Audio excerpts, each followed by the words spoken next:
Still got 3 minutes. Yeah, I see that now, even though I said time to go live.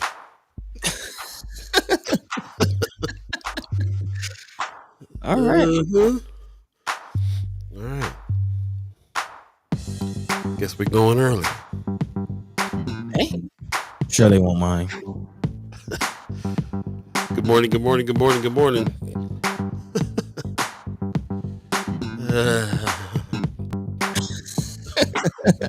Now we just gotta sit here.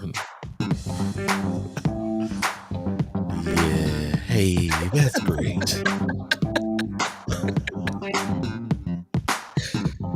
Let's get our groove on while we're doing that.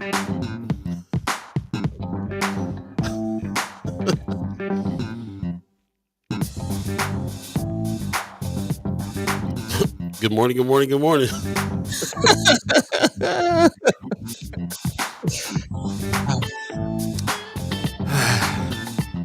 Guess we'll have a sip of the joke. Might as well go back to doing what I was doing. Yeah, we ain't even done getting ready yet. If you're just joining us, we accidentally started a little early. But we might as well get it fired up. 7 o'clock. If you believe in the concept of time, fresh edition of First Sky Omaha in the morning. In the morning. It's happening right now. So it is Friday, October 24th. We're just jamming on a Friday.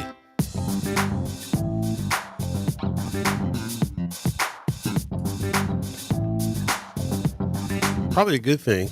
Make it a Love Supreme Friday. Yeah, I'm trying to. Right. All right. This is it. We're firing it up. It's going down. We hope that we didn't lose a whole bunch of people. We're supposed to get a bell ring when it launched. But here we are. So welcome. Appreciate you guys joining us on this Friday. We're going through the news and thinking about some things to talk about today. Gathering up what went down all week long. And actively trying to find some good. Some love. Man, the joy, man. The joy. Yeah. And really it's like you really got to be actively pushing away the rest of the news just to try to find some joy. Having a hard time doing it. Cut through the chaos. But we're still going to declare it Friday, Love Supreme Friday, and we appreciate you guys joining us. It's me and Buddy today, no guest.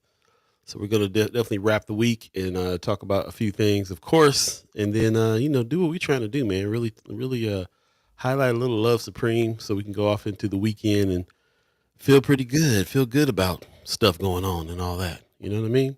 Man. So getting a weird start. We kind of started a little early accidentally. So if you're just joining us, appreciate you coming in. Marlon Harrison gives us a good morning, First Sky family, and happy TGIF to everyone. 4 cups of coffee, bro. I feel you. I feel you on that. Sheesh. Amped. morning beans. Man. Pop says, good Friday morning and mad love from Las Vegas. Appreciate you, Pops. Michelle Moreno gives us a good morning, everyone. Thank you. Leia Keister with the happy yippee skippies, buddy. Okay. Yeah, I do think it's my turn. Happy Friday, yay, yip, yo, yay, yip, yo, yip, yay. Yes, good job. How'd I do? All right. Yeah, I mean, I'm feeling awake this morning. Good. You feeling woke? Yeah, stay woke. Yeah. Yeah, I be staying woke. That means I don't sleep, which is not a good thing. Christy Nor gives us a good morning. Good morning, Christy Nor. See ya. Yeah. We see you out here. Yeah. Applying that pressure. We see you. Yep. Kickoff campaign going on, man. You know, it's really dope when a friend of First Sky Omaha is running for office. Yeah, man. Putting money where the mouth is. Appreciate Roots that. to the roots. We'll definitely be talking about it. RG gives us a morning, y'all. RG says, I see that Friday yippee skippy. Yeah, buddy got down on it. Yeah. It gets the brain going. Hey, feel free to join us too, man. Y'all sitting there, I know y'all just waking up, dusting off the cobwebs. Mm-hmm. Get the brain going. Clear the throat. Yeah. me. Pop says, I love when we have guests, but some of my favorite shows have been just with two of you. Thanks, Pop. Hey, Appreciate that. yeah, Yeah, we got to do it every once in a while for sure. Sean McCarthy says, morning, First Sky Nation. What's up? What's up? yeah. Top of the morning. Top of the Thank you for morning. joining us. If you didn't get the bell, or if you got any weirdness this morning, it's because I ran back to the computer thinking that we were late. The screen was flashing, time to go live. Really? Yeah. No, I didn't just jump on, hit the button. Yeah, that's what I looked down, it's like, oh, it ain't, we still got a few more minutes before 7. So if you didn't get the bell, that's my bad. But I appreciate you guys finding us anyway and coming on in this morning. You know, that's one of the reasons why we try to stay consistent with that 7 to 9 on Monday, Wednesday, Friday is because, you know, so we can let people know we're here and we're here, rain, sleet, or snow, like the post office used to do. Man, Pops used to work for the post office, man. Shout out to the postal workers getting chased by dogs and all that. Yeah, man. Shout Yeah, out to the ones that didn't go postal while they were there too. man, that part. Biko Kwanzaa saying good morning, First Family, peace, and I love to listen to First Guy in the morning. Man, we love to have you listening. And you know, hey, tell the folks out there, even though we talk about Omaha, you know, I know you out there in Philly, man. Let them know, man. Shout out to the Philly folks, man. All the all the Johns out there. There you go. That's what's up. We got some people out there ourselves from I think ain't Felicia with Felicia still out in Philly? Yeah, Felicia's on. Cousin CJ, you know, we got some folks from Omaha that's out there doing Man. Of course, Michelle out in Baltimore. So, you know, East Coast popping. Yeah, man. Yeah, let me know. Actually, I did. We didn't really talk about it, but I did hear in the news about the internet cutting out there. Did you hear about that, Paul? Bro, the internet went down. Well, Amazon, who houses a whole bunch of sites, went down. Portion of Amazon, and it shut down a whole bunch of stuff all over the country. Big time. We didn't really talk about that. We didn't really talk about it. I wanted to know how it affected anybody, but I hadn't really heard nothing personally, so we just kind of left it. But yeah, it's a big deal. It just got me thinking again about what we've been talking about, kind of this whole season about, you know, what kind of strategic communication do we need to put in place, because the internet feels real precarious for a whole bunch of different reasons. It can go down because Trump's mad. Somebody just sent me something this morning talking about that he's about to cut off all deals with Canada, because I guess one of the leaders over there was calling him out, was just like, listen, even Reagan said these tariffs ain't what it's supposed to be. He's mad at him, so he's lashing back out. So the lash out, the control of the media, all that stuff is real. We always got to really think about how we're going to continue having conversations with each other. Keep each other informed, keep each other, with the information that we need to do what we need to do. You guys got ideas, chat chimers? Let me know. We put them in the chat, put them in Friends of First Guy Omaha. Let's have some discussion on what we would do if we were not going live on Facebook, if we were not going live on YouTube. How would we be able to have these conversations? What do we need to do? And as you can see, they're past just locally in Omaha. This is kind of a digital neighborhood association that spans states. What would we do? Got to figure it out. We'll talk about that and a lot more. But again, we're getting a weird start on a Friday, but that's okay. It's kind of a loose Friday. We're going to definitely wrap up what happened over the week. We're going to talk about some things that's going on. And of course, this is Haps Friday as well. So if you got things that's going on this weekend, especially if they're fun things, give me some, man, we scowling all week long at the news. Give us something fun to do over the weekend, please. Let us know if you got anything that you're doing that is that's the Love Supreme Friday that we're looking for. Love to hear about it. Sue Kessler hanging in the chat saying, good morning, everyone. Appreciate you. Heather Williams says, good morning, everyone. RG says old school pirate radio. Okay. I was thinking of the ham joints, going back to the ham radios. Hamming it up. Man. Got to get busy with it. 7:07 right now. If you believe in the concept of time, let's talk about a few things that's going on in the community real quick before we get to the heavier conversations. I got to give a shout out to what's going on here with Film Streams, bro. This Bamboozled is coming. Hey, Thursday, October 30th. They've been doing the retrospective of Spike Lee films already. They already started, man. I missed the Malcolm X premiere. We really wanted to hit that with the city. But I missed it. But this is going on. But this is in conjunction with the Culture House, which is super dope. Thursday, October 30th at 6 p.m. at the Ruth Sokolov Theater. They're going to show the film. Then they're going to have a talk after the film.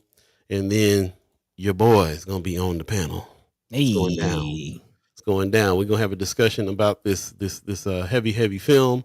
So I highly encourage, especially if you're from the diaspora. If you black and you know about Bamboozle, I want to have this kind of conversation with other black folks in particular. Everybody's welcome, of course, but definitely want to have this conversation with black folks because Bamboozle is kind of one of them Spike Lee movies that was for us in particular to really talk about the politics of us. So and it was heavy. It's definitely for everyone, but like really anxious to see what everybody got to say here. So that's going down October 30th. And of course, you can hit film streams and get tickets and things for that. Shout out to them for getting busy. We said a little earlier when Christy Noor came on, but she's going to have her kickoff campaign coming up, running for Legislature District 12. Shout out to friend of First Sky Omaha, Christy Noor. She's been around for a minute, hanging out in the chat chiming with us. Big time, man. Big time. So happy to see this and happy for the support. She's also supported First Sky Omaha. Really appreciate that as well. And so we definitely want to return the favor and support her. The 13th of November, this is going down 2025. Plan to come on in support from 5 to 7. The kickoff is going to be at 5356 South 72nd Street in Ralston. We'll go ahead and put this up in Friends of First Sky Omaha, and we'll also talk about it when it gets closer to the date. And have you on, Christy. Talk about your run. Talk about what's happening here. Appreciate you. It feels good when somebody that we know is running, that we know has been around trying to contribute and make change and support other people's campaigns and stuff like that too. Not just coming around the situation when it's time to run. You know what I'm saying? Mm-hmm. She's been in there putting in work, so appreciate her very much. And looks like you got Jaden. A bootsonthegroundcampaign.org. Jaden at bootsonthegroundcampaign.org. Is that the Jaden that we know? Is he helping you with your campaign? I meant to ask. Yeah. P. I think it is. We'll talk about it. I appreciate that very much. Also, today, the Dreams and Vision is going on. So this is the big one today, as a matter of fact. I don't know why I kept thinking this was Saturday, but this is actually today. This is today. It actually starts before we even get done with the show. It starts at 7:30. Yeah. So, you got to get on down. I'm planning on going down. We'll see if it pans out, but I'm planning on getting there myself. But Dreams and Visions is happening. This is the African American Leadership Conference and Revive Black Business Expo. This is going down today from 7:30 to 3:30. You can still register if you hit that QR code. You can do that, but there's going to be plenty of activity down there, as you can see. Whole schedule full of stuff. Registration at 7:30. Collective Dreams and Visions no longer deferred at 8:30. There's going to be speakers at 8:45. Collective Mindset and Economic Development. Career Advancement and Multiple Streams of Income. Sounds like something I need to hear about. Yeah. Break and Revive Black Business Expos going down. Personal and Professional Development. They'll be talking about a lot of stuff. And of course, they're going to have plenty of speakers and plenty of people on panels. In a big way, man. Legends Award, Frank Hayes. My man Frank Hayes is gonna win something. That's what's up. This is these are some awards gonna be given away. This is kind of award season. and I'm glad that we're a part of it this time around, but it really is, man, time to give people some accolades and go into the holidays feeling good about the work they're doing. So shout out to them. As you can see, all these names here. And then of course we got keynote speakers. One of the keynote speakers is Jay Bailey. He's CEO and president. Russell Innovation Center for Entrepreneurship, the world's largest hub focused on Black entrepreneurs. Love to hear what he has to say on that. And so, yeah, that's one of them. And, of course, the other keynote speaker is going to be Mayor John Ewing, who's been a part of what's going on for a while. Word. And it'll be good to hear from him, too. So, yeah, lots of activity today. This is kind of the place to be in the Black community for real. You should really get down and make sure that you go check it out. The Empowerment Network is undeniable in the city, and however you feel about them, there's stuff going on. There's a network happening, and you can be a part of it. You can see what's happening. You can see how you can enhance it. It is a network, so they're always wanting other organizations and people to be involved and get down on some of the things that's happening. It's good for the kids, good for the community in a bunch of ways. So definitely check it out. And if, like I said, we on this show, we talk about it all the time. We got people that come in and talk about how they are just taking all the money and they're doing all these things. And, go find out what's going on with it, how those dollars can get diverted to the places that we think they need to go and all that stuff, too. So I challenge everybody, even the people that have a problem with Empowerment Network, to go participate, see what's happening, and figure out how you can get in there and maneuver. Because I guarantee you, the door is open to do that. And Man. definitely open to talking to working with anybody who wants to do the work. And to that point, man, it's just kind of interesting that I know why you're saying it and we have to say it, but the fact that we have to say it, you know what I mean? Because the questions around Power Network, while they are valid, going to that conference myself and seeing the people in the room helped me realize just how much of a product I myself am of the Empowerment Network. Wow. Yeah. A lot of the people that were in that room when we went are people that were present during my life. A lot of the people that were there mentoring young people were young people, they're my classmates.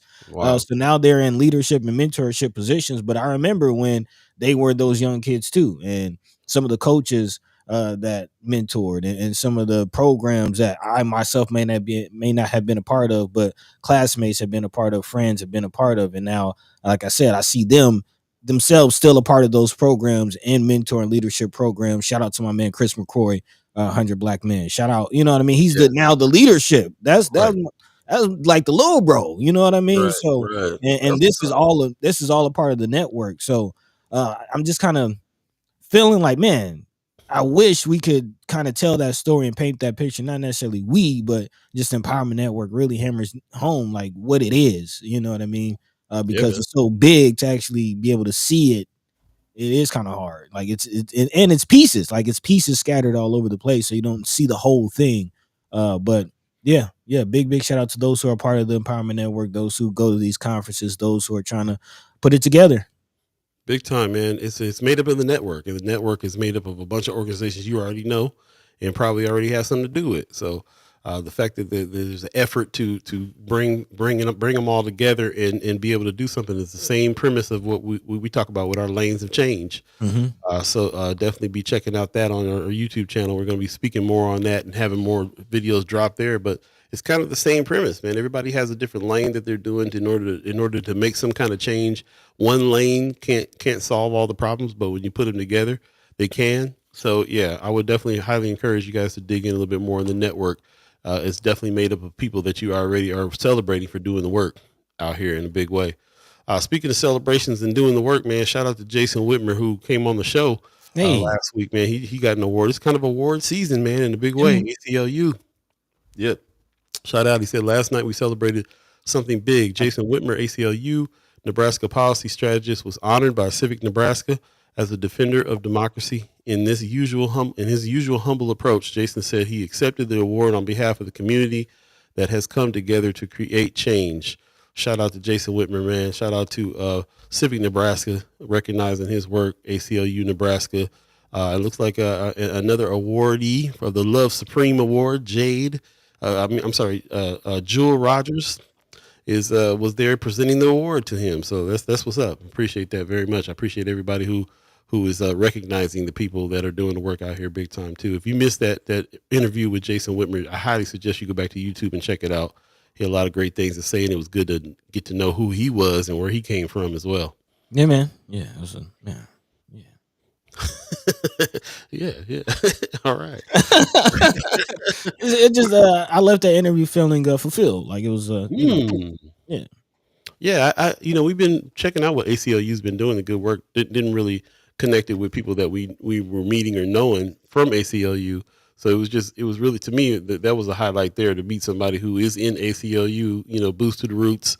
One of us, somebody that got a history that came to it a certain way and is now doing the work out here, kind of ground, Boost to the Roots level, So yeah, that's what's up. Can't wait to dig in more on that. We talk about litigation all the time. ACLU seem to be on ones that be bringing up some, getting down. Getting down. Sean McCarthy in the chat said, tickets acquired for Bamboozle. Appreciate you, man. That's what's up. Also, Kimmer Snipes in the chat. Good morning. And Christy Nord did confirm Jaden Perkins running the campaign. That's what's up. Appreciate that. She says he's working with me on this campaign. Kimmer says, I'll be facilitating a panel with Senator McKinney and Senator Spivey and the mayor, I believe, at the African American conference today. Is that where you're doing that? She says not the mayor, Councilwoman Goodwin. Okay, cool. Councilwoman Goodman. Good one. She's in the chat. She's in the Friends of First Sky chat a lot these days. A lot of things going on. She had made a comment about what happened in the city council meeting last week. There was a lot to it. So shout out to her. We have to have her back on the show, kind of talk about some of the things she's going through right now and what she's trying to do. Man, yeah, most definitely. I'm like I said, man.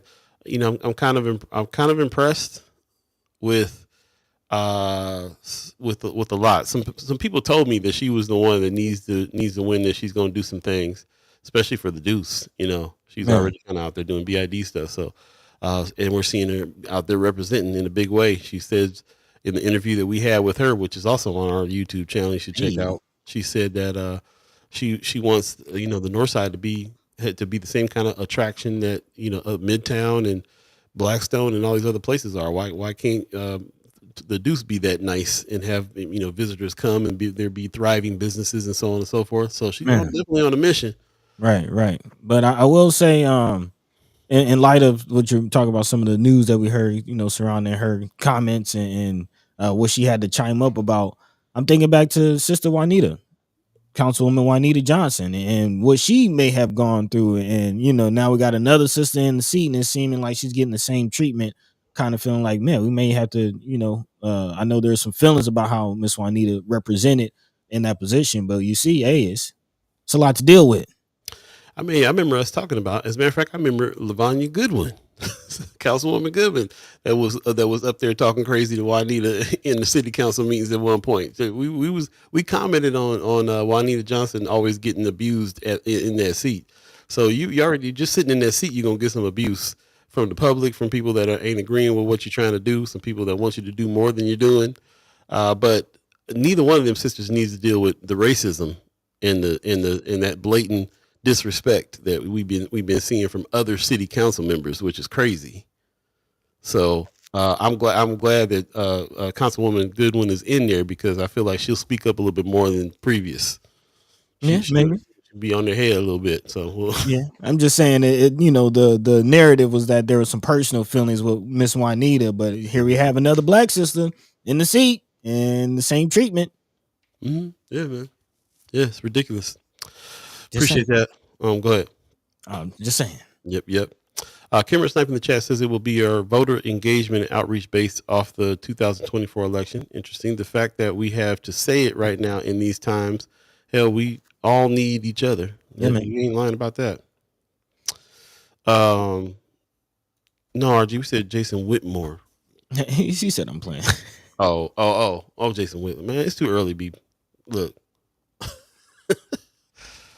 Look, let me I need a couple little sip of Joe. Man. With RG. Donnell Sessions gives us a good morning. Appreciate you. Linda Lathan in the chat. Squad, what's happening? Morning, she says. Heather Williams says that racist fool wants to represent D2. Yeah, crazy. Brooke Allen in the chat. Good morning. You got the screen on in the office? Hey.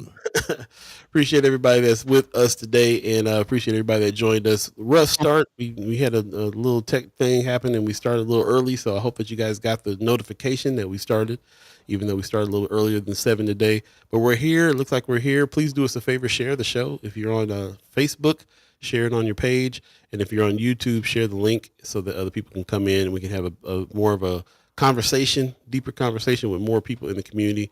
Highly encourage everybody to tell a friend, anybody who you think would benefit from having these conversations and hearing some of this information. It is Friday, again, Friday the 24th of October. We try to call it a Love Supreme Friday, and so we try to look for some things that's going on this weekend that we can have some fun with, and take a 5-minute break from all the craziness that goes on in the world, and do something with our art, or witness somebody else's art, or just contemplate life in its existence through art or whatever it is. So if you got anything, please let us know. We actually kind of struggled this morning trying to find some of the activities going on, especially hyper locally in Omaha. Still struggling a little bit, but let us know. We will definitely talk about some things that's happening. Buddy's going to talk a little bit about some things going on in Atlanta. I can't wait to hear about, and so on and so forth. So yeah, let us know. Put it in the chat. Put it in Friends of First Sky Omaha if you have anything. we'll talk about more things. I got a few more things that I want to bring up a little bit later on in the show. But we're going to head and jump into some of the things that we're going to talk about. Before we do that, Brooks says Zane is sick, so I had to get a sub for my classes. Man, Man, little man is down, huh? get well soon. Sorry to hear that. Let us know. Let us know. Meantime, between time, let's talk about today's thread. There is a thread today. There is some news today we need to talk about. I'm gonna hand it over to Buddy so he can let you know what's going on. Well, yeah, I mean, you kind of laid the thread down, man, and I'll be honest, man, it's been a struggle a little bit this morning. So we're going to kind of spin the thread live today, trying to figure it out. And yeah, hopefully you all in the chat can help, because it is the reason we do this, every Friday, is trying to reset, trying to, smell the coffee beans, trying to find some joy amidst all the madness that's happening, especially now. So I mean, there's a few things we want to talk about, but I just being candid and being honest throughout this episode today, I'm struggling. I'm struggling to find something else that's, beyond this madness with Trump, beyond what's going on, beyond everything that's happening with the Voting Rights Act, Mm-hmm. all of it. It ain't So funny. it ain't. It ain't. But at the same time, and this is kind of what I'm struggling with, is this juxtaposition, or this like tug and pull, if you will. Like, because at the same time, I am trying to find joy, because there's resistance in joy. Right. I'll talk about the laughing barrel, on plantations. And even in the midst of the grips of the institution of slavery, we still found a way to play the dozens.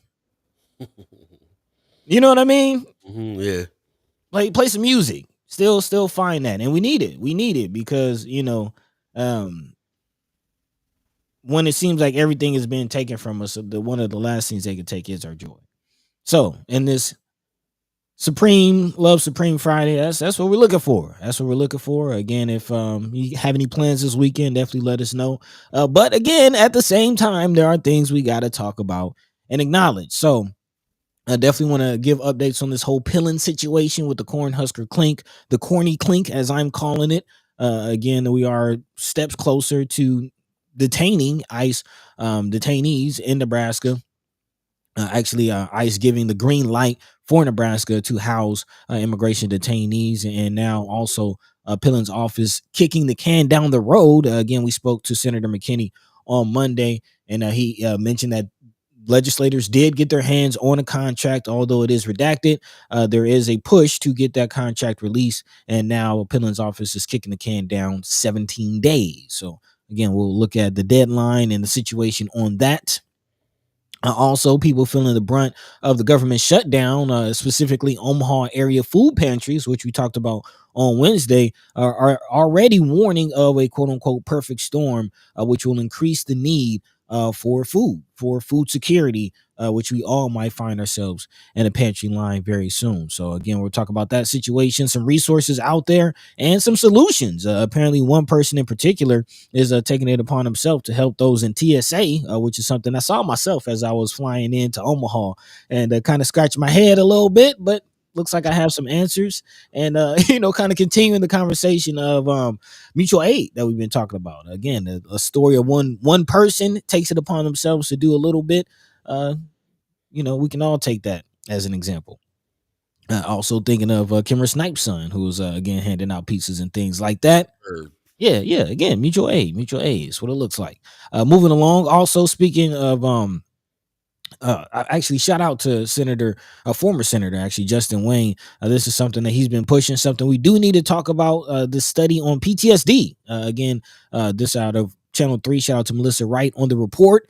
Study finds PTSD in parts of North Omaha comparable to a war zone, which is, again, why we need this type of Love Supreme Friday, which is why we're pushing for this.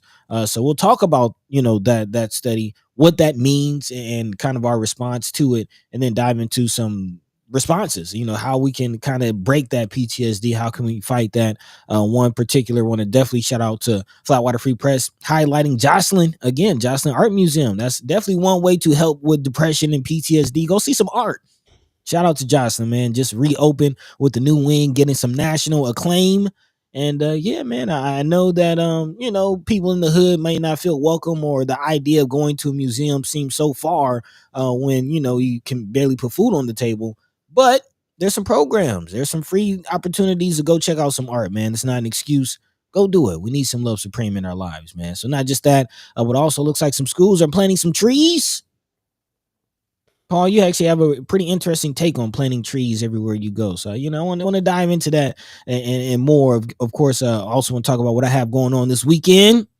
Some legendary stuff. So, yeah, all that and more throughout the next 2 hours. In the meantime, between time, let your mind be free, let your voice be heard. If there's anything we're not talking about, anything we're not touching on that you would like to, feel like we need to talk about, drop that into the chat. Let your mind be free, let your voice be heard. In the meantime, between time, Paul B. Yo. What's the word? Man, we're going to take a quick break. We'll come back and jump in. We appreciate you. Ariel's 402 says, hit the like button. Make it hot. Make it hot. Hot the like button. And also, where you at in the world, Mayor Sanchez? How you doing? Let us know how you feel. How you doing, man? We'll take a quick break. We'll come right back and jump into the conversation. Again, this is Love Supreme Friday. First Sky Omaha in the morning. In the morning. All B. Buddy to God. Stay tuned.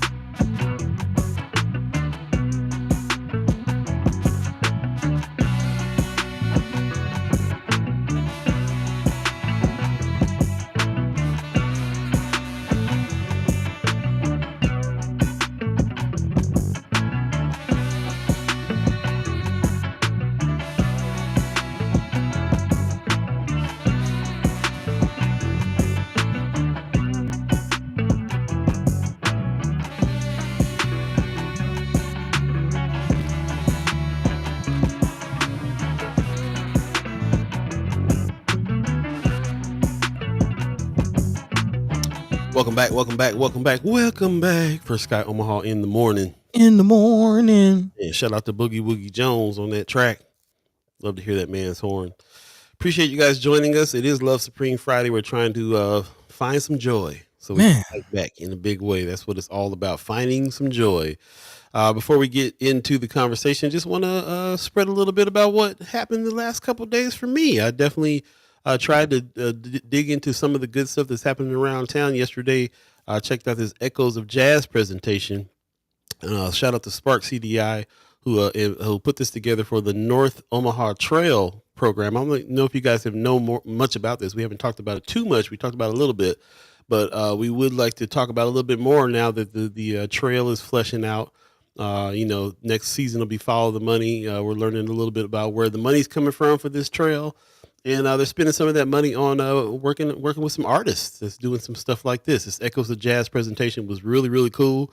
Basically, he's using augmented reality. You can hold your phone up to a mural along the trail, and you can get some history about jazz in North Omaha, jazz on the deuce from the 20s to the 50s.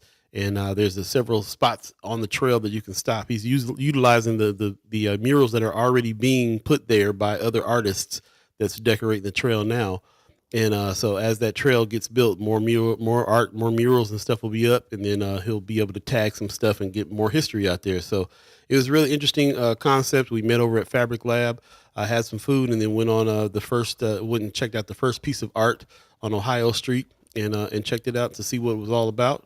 Really cool stuff. So shout out to everybody that's working over there, man. Spark CDI hired some more folks from the fam, and I'm anxious to get them back on and talk a little bit more about what was going on here on the trail. So shout out to them putting that on, man. I'm always interested in what's being activated on the Deuce, especially. Fabric Lab is the building right next to the NOMA, and there's a lot of activity still going on around here when it comes to the development of the Deuce and development of North Omaha. So I'm always interested in that. So shout out to them for doing that for sure. Also, got to mention, this is the month that we're really paying attention to what goes on with lead, and when it comes to children. Shout out to Miss Erica Felt that put this in Friends of First Sky Omaha. What is lead? Why is it still a concern? Lead is toxic metal once used in paint, pipes, and gasoline, still found in homes across Nebraska, especially those built before 1978, which is pretty much every home in the north side, just about. No amount of lead is safe. Children under 6 are most at risk. Ask your doctor for a blood lead test. So this is something that we're really paying attention to right now. This particular month is when most of it gets highlighted.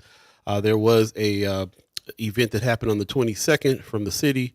Shout out to them for doing this. Keep children safe from lead poisoning.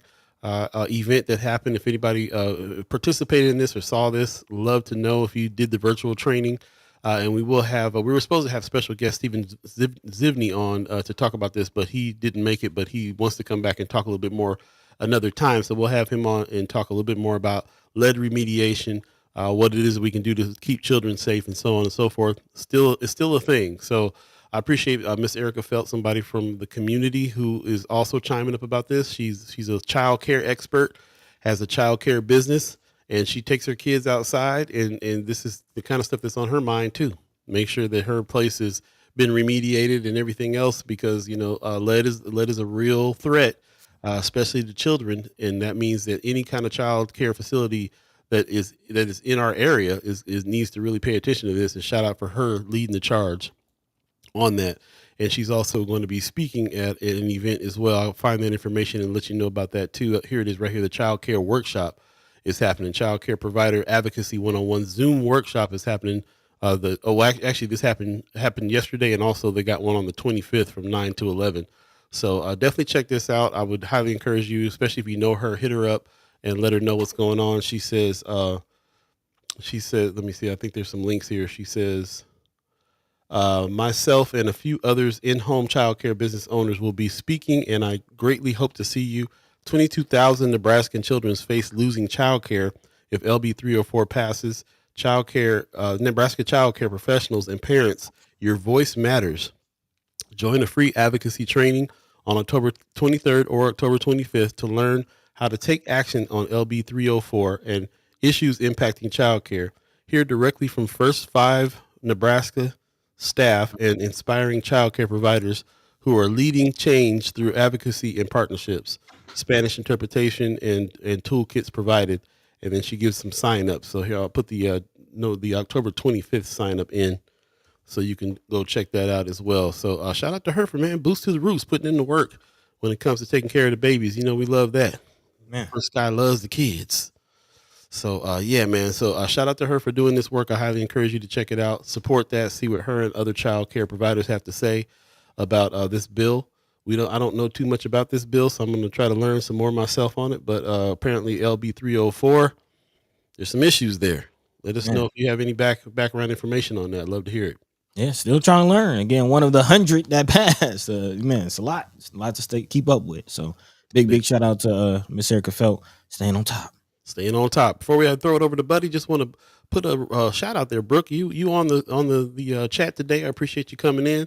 That's my sister in there putting it down, and art teacher. So I want to know what the babies is doing. This is Love Supreme Friday, and we're desperately looking for some kind of joy and some art, and so that we don't have to talk about the foolishness that's going on all the time. So you know firsthand. Let us know what the babies is doing as far as art's concerned. Anything impressed you lately? You're feeling inspired by what the kids are doing out here? Yeah, I'd love to know. Love to hear from you if you have any information on it. That'll make me happy to hear about some kids doing some kind of art.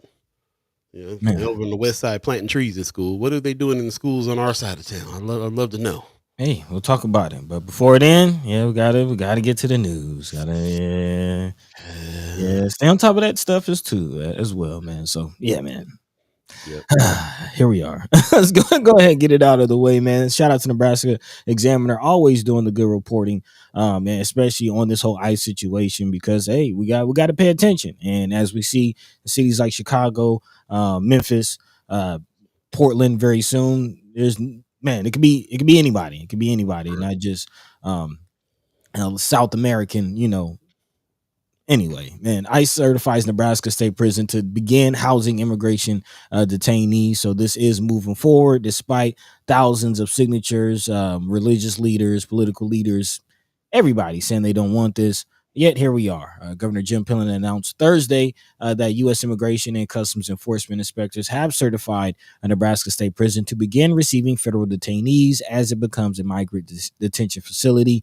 Pillen said ICE inspectors completed a final walkthrough of the former McCook work ethic camp, i.e., concentration camp, and the timeline for the first detainees to come to Nebraska is still being coordinated. Pillen said getting the final pieces together had been a moving target.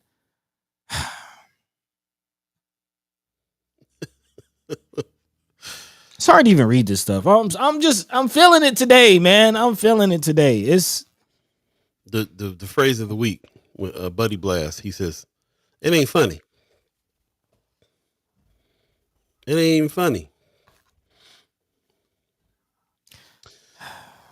To recap, I'm let me sure. recap real Go quick. Let ahead, me go ahead. recap real quick, just so you can get your bearings. To Man, recap, the governor took inspiration from what's going on in other states. Wanted to join the party of funny names for concentration camps.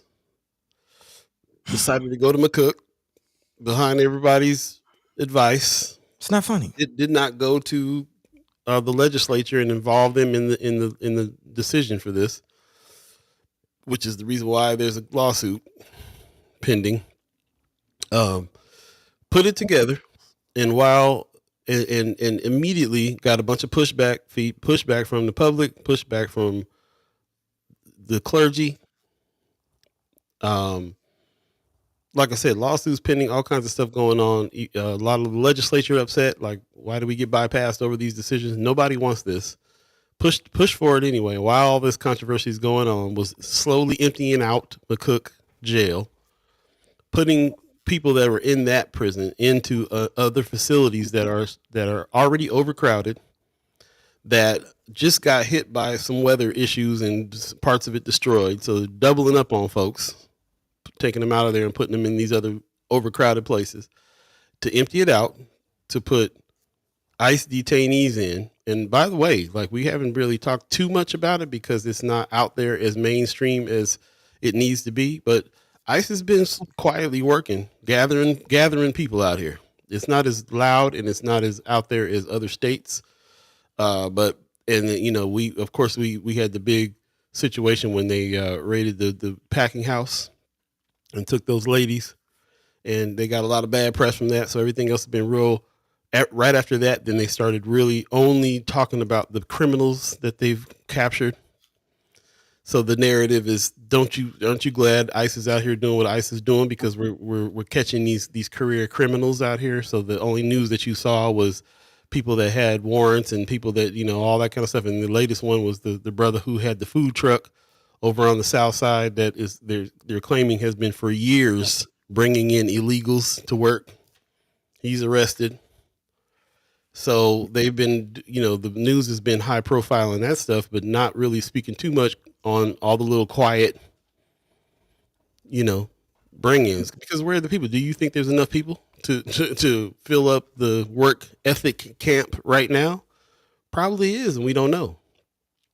They're moving they moved everybody out of there, all the people that were incarcerated there, to empty it out to be able to have ICE detainees in it. How many ICE detainees are there right now? Where are they at? Does anybody know? So here we are, and every day we've been talking about every show we've been talking about this, and we get to the point where it keeps going, and now there's another article. Here we are again with another article. It's moving forward today. That means that the facility is empty of the previous incarcerated people and is ready for ICE detainees wherever they're at, or maybe they're planning on kicking off another campaign and bringing some more in. Not who knows what's happening here, but we'll see. We'll see. And it's all still a very big question about whether or not this is even a legal thing happening. That's the point right there. Yeah. And while I appreciate you trying to keep it going while I get my bearings, and it's just hard to for myself too. Man, it's hard to continue down this narrative and to even respond to this foolishness and madness in the way they're responding is starting to get old. We know what they're doing is illegal. We know what they're doing is a violation of human rights. We know that bringing drugs, even if that's what they are doing, bringing drugs on a boat is not a capital offense. We know that Trump and his brass are committing murder. And these are the people that we're actually having a conversation about crime, like whether crime is not, like, it's not even worth having a conversation with these fools. And you've brought up the situation of it not being a capital offense a few times, and I just want to remind people what that's all about, because the administration has been attacking boats that are coming, they're going back and forth from different countries, claiming that they are trafficking drugs, and just judge and jury just attacking, killing folks and stuff like that, like not bringing them in, not arresting, not just taking them out, and everybody, and a lot of people are praising those activities, and there's no due process. We don't even know if there are drugs on those boats, and even if they were, like Buddy said, not a capital offense, not something that you need to send the military out to go kill people over. And in that case, there was actually a recent case where two of the people survived when the boat was blown up. But did they see court? No, they were sent back home. So if they were really these terrorists, why not hold them and take them to trial? So I think it's unfortunate that, unfortunately in our state, Nebraska, our governor is leaning towards that more. Remember when there was other immigration issues and stuff like that, he sent our National Guard to different states to help with the immigration problem. It's just kind of unfortunate. Like, same time he has to go back to Trump and say, listen, our farmers ain't happy about this beef situation, and they're struggling over here. Can you bail us out? Can you bail us out with some money for the disaster that we just had? At the same time, Anyway, absolutely today do not want to continue to dive in with the feeling of that. Because we all know what it is. So the news is the detainment of the ICE detainees are set to start entering this McCook facility soon. It's going forward. And so my next question is, where was that? There was lawsuits pending. Who was that? Was that ACLU? I can't remember where it was coming from. Let's figure out what's happening next. Yes, there was like 13 residents of McCook. Right. And I do believe the ACLU. Let me verify, but I do think that there was an organization that accompanied the residents, the individual residents in this lawsuit. But yes, they are. Yes, there is a lawsuit. Yeah. Ariel's fellow 2 says, and if there is drugs on those boats, blowing up the boats only spreads the drugs, so possibly the public gets access. Interesting. Anthony Rogers Rice says, good morning. Says, to all those who didn't think Palestine is a local issue, think again. Yep, they're directly tied. It's the same beast. It's the same beast. So again, the next question is, what's happening? Oh, the 13 families with Appleseed. Yeah, there you go. Nebraska Appleseed. Thank you. Yep. Thank you. Nebraska Appleseed gets down. Thank you, Maji. Good morning to you as well. Yeah. But also to respond to Anthony Rogers' right point about the Palestine link, I didn't pull it, but I believe Nebraska Examiner is reporting on Pillin making his trade mission trip to Israel. Glad you got time for it. I'm glad you got time for it.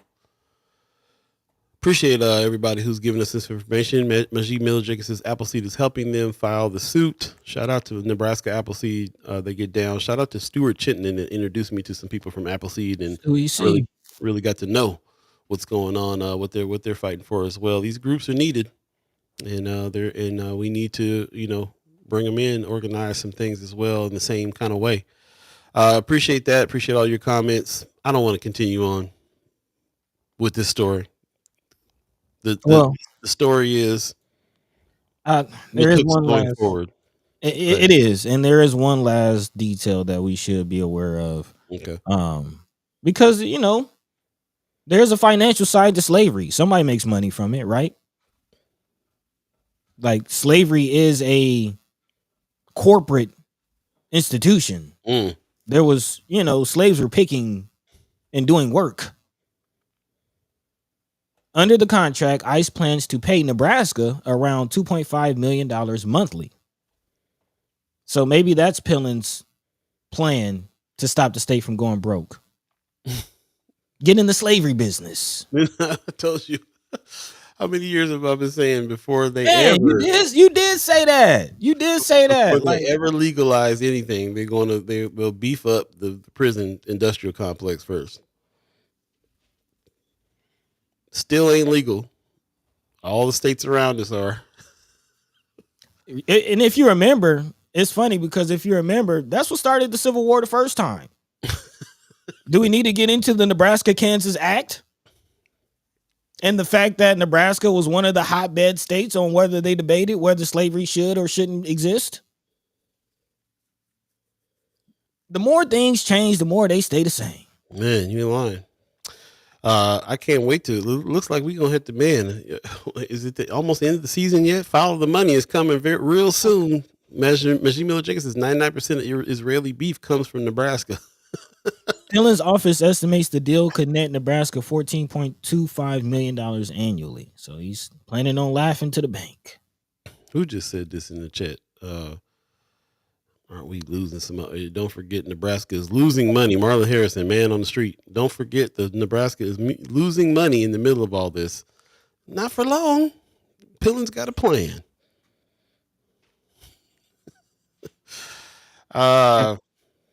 Yeah. Thanks for throwing that last bit in there because really that's the like I said, we get the news and then there's two questions that pop up.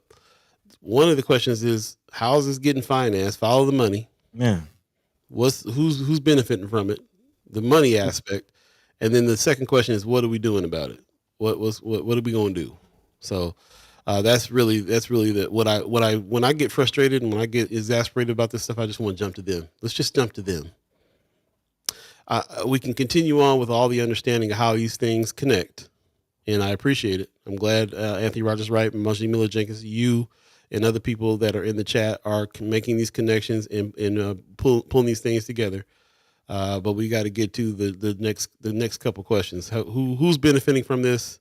What are we going to do about it? And I guess what are we going to do about it is really the question of how are we going to stop them benefiting from it.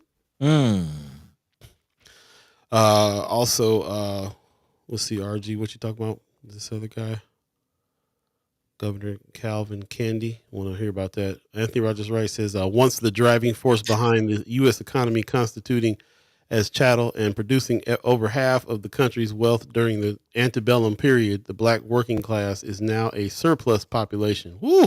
Yeah, I mean that's always been the question. What to do with the Negro? The Negro problem. They actually called it that. Yeah, and RG, Governor Calvin Candy. Remember the Django? Oh. Man, RG coming with him today, and I'm too tired to catch his jokes. Appreciate you, bro. Appreciate you. Yeah, man, 750 right now. 750. Where's that from? I feel like it's Mike Epps. Yeah, it's Mike Epps. I want to say Mike Epps Ice Cube joint. 750. Yeah. He was at the liquor store saying that. Yeah, do 3547. Hey. Oh man, absolutely. I appreciate that. I need to laugh. Hey man, Laughing Barrel. You need to. Laughing Barrel, man.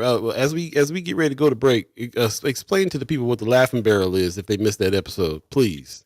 Man, yeah, man. Laughing Barrel is a concept that I keep finding myself coming back to, and to hammer home the point that joy itself is revolutionary, and even in the grips of the ugly institution of slavery, even slaves still found reason to laugh, and so much so, but to the point that even they try to steal our joy. They outlawed laughter on the plantations to the point where, in order to laugh, you had to stick your head in a barrel to hide your laughter and your joy. We didn't stop having joy. We just hid it. So again, the Laughing Barrel. It keeps reminding me to laugh, to have joy in the midst of this madness. You just gave me a vision of like when we're out. You ever go out somewhere and there'd be a group of black women and they just laughing, bro. They just going for it. Mm-hmm. and they don't care who's giving them looks. Every time I first of all, when that happens, I feel like this wave of joy. Like, yeah, let them laugh. You know what I mean? Like, because yeah, we and be loud, talk Yeah. loud.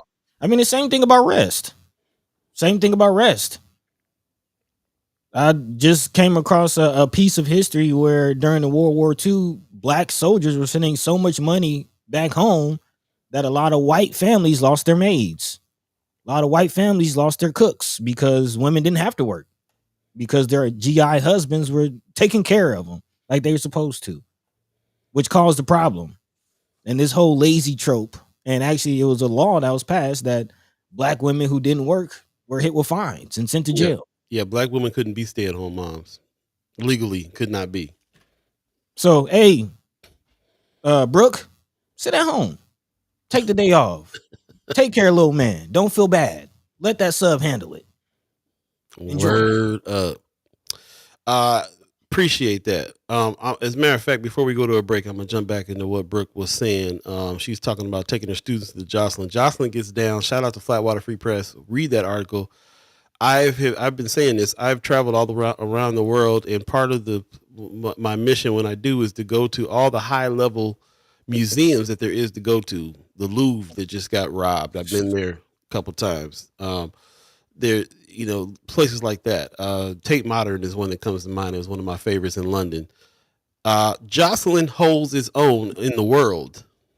We don't talk enough about the jewel of the Jocelyn that we have here in Omaha, Nebraska. That's right on the edge of the north side. Definitely be a part of that experience. The Jocelyn gets down. Yeah, man. And I'm not just talking about locally. Brooke in the chat says, currently some of my kids are learning the basics for animation. Some are learning realism in digital painting. That's dope. And others are learning comic book design. Even doper. That's what's up. She says the yearbook class teacher and I are teaming up to teach kids the digital side of journalism. Hey, they might need some speakers from a journalistic organization.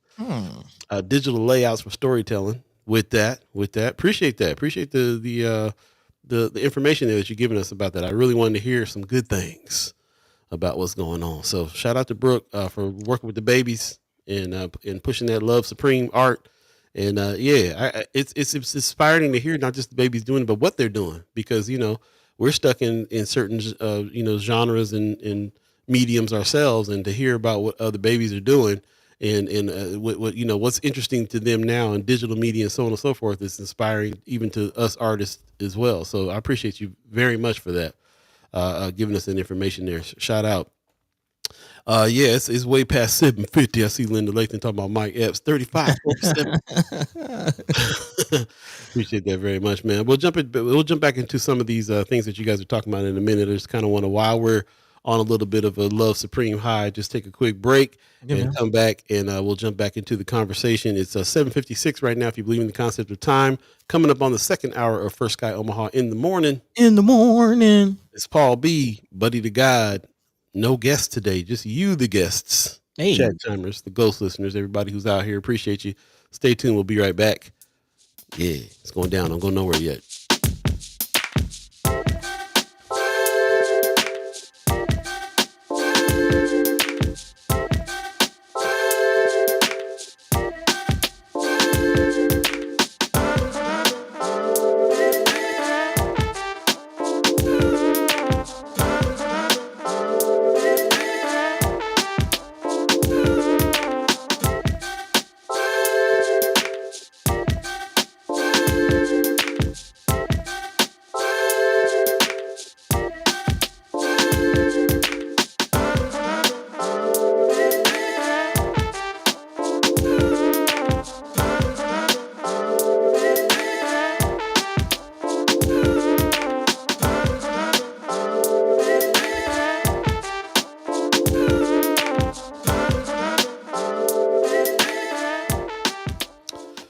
Welcome back. First Sky Omaha in the morning.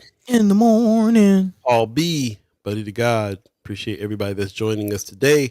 Appreciate all of you. Don't forget this Bamboozled is happening. Get your tickets now, man. This retrospective for Spike Lee that's happening at Film Streams is pretty awesome. Man. And of course, he's going to be in town on November the 16th with the Feature 9 in support of Film Streams over at the Holland Performing Arts. Spike Lee will be in town, and we're definitely going to check that out. But in the meantime, they're showing his films, man, and everybody's kind of showing up for that. Bamboozled is going to be shown. There's going to be a panel afterwards.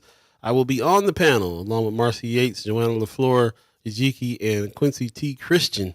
We're going to have a panelist discussion about the film. This is Thursday, October 30th at 6 p.m., Roof Sokolov Theater.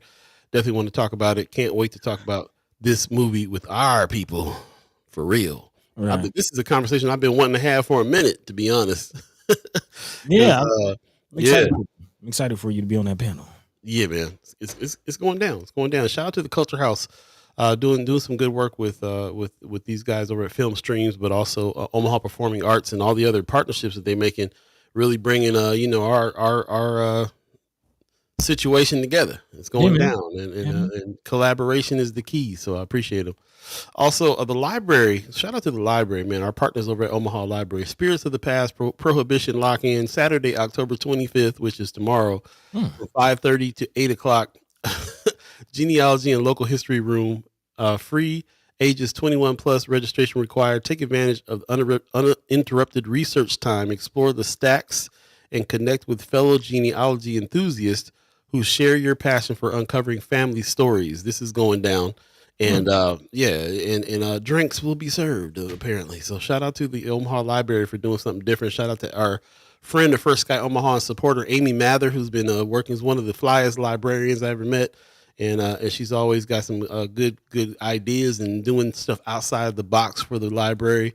And I'm sure she's behind this. This looks like her style right here. So shout out to her, and shout out to everybody at the Omaha Library who's trying to make it happen, man. We're stepping into a new era with the library in a big way. In a big way. As a matter of fact, construction is almost done on the main library, 72nd in Dodge. Can't wait for everybody to see that. I've been a part of checking it out, and yeah, it's going down. So shout out to our partners over there. Definitely check out the Omaha Library. Shout out to my nephew who just got his first library card. Hey, his first card in his first wallet. That's what's up. Milestones. But yeah, that library looks beautiful. Drove past it when I was out there over the weekend. Yeah, man, looks gorgeous. Can't wait for it to open up, man. Man, goes down. Yeah, man, that track we just played, Sunny Day by Pop. I'm glad you named it Sunny Day. Every time I want to brighten up a little bit, I like to play that track. So shout out to Pops for that. Definitely check his music out wherever you get music. He's all around too, except Spotify, man. We can't do Spotify no more, Pops. Yeah. Spotify, count your days. Done deal. Spotify, done deal. Lynn Mills in the chat says, I work at Jocelyn Museum in the Artworks room. Really nice. It's an art interactive space. We have different art stations. You can make a short movie, paint on a computer screen, weave, draw, and build to a lighted sculpture. Nice. Man, I love it. That's what's up. RG says the main library, aka the Death Star thing, looked like something out of Star Wars.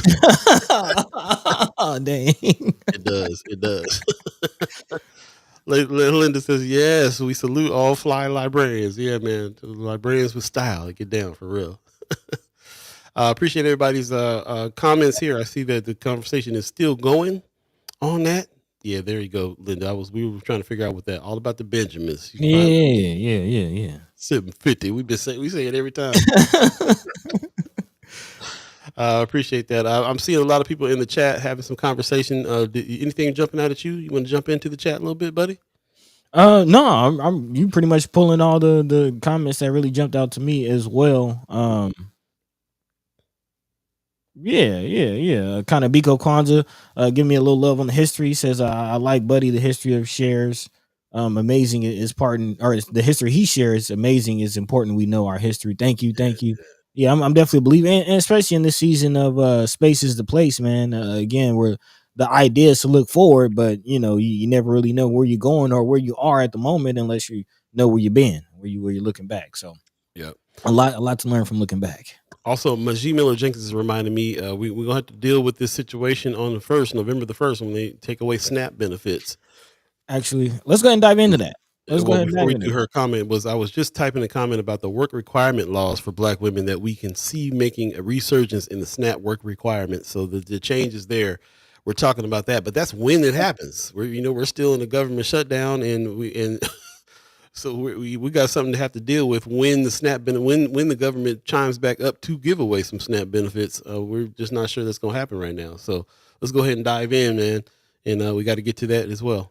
Yeah, man, and talk about some solutions, and it's gonna fall on all of us together to really get through this, especially this winter, as it's looking like it's gonna be a long one. Again, to Paul's point, even if you do qualify and fall under all of these eligibility changes that just went down in regards to SNAP, you still could be facing no resources, no help due to the government shutdown. Again, between the shutdown, those eligibility changes, and just less food coming into the banks as a part of tariffs. We've talked about what's going on with the beef industry and the farming industry in general. I believe billions of dollars, and soy that was supposed to go to China is now just rotting. So again, the whole food industry is in shambles right now, and feeling the brunt are families who are in need of food security. And again, CEO and President Mike Hornacek says that they are on pace to see a 25 to 30% of more people use their food pantries this year than they did in 2020 or 2021.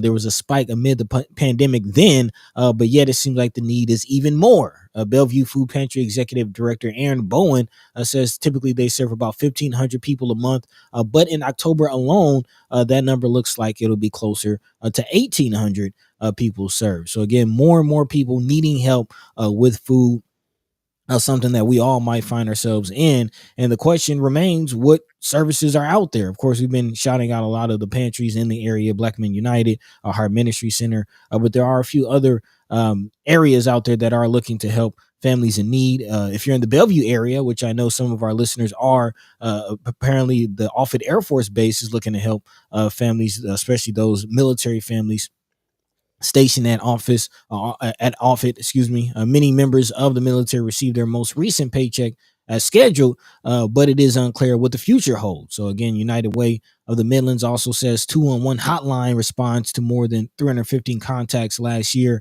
and about 275 in 2023. So again, if you need help or just need someone to call, ne211.org or call 211 for United Way of Midlands. Apparently, they do have some food services or for those out there. But again, also beyond the organizations, individuals, we all can do something together, even just a little bit. Even on our platform, we have about 1,000 people or so that are members of our Friends of First Sky page. What if all 1,000 of those people just donated $1? How many people can we feed? How much can we help with just $1,000? And that's just on the low end of the scale. And again, this story being reported by KMTV is just another example. Mr. Mike Schofield, who apparently is being reported on for feeding TSA agents. Again, the government shutdown is impacting everybody, including TSA agents who, again, rely on federal dollars to cover their paycheck.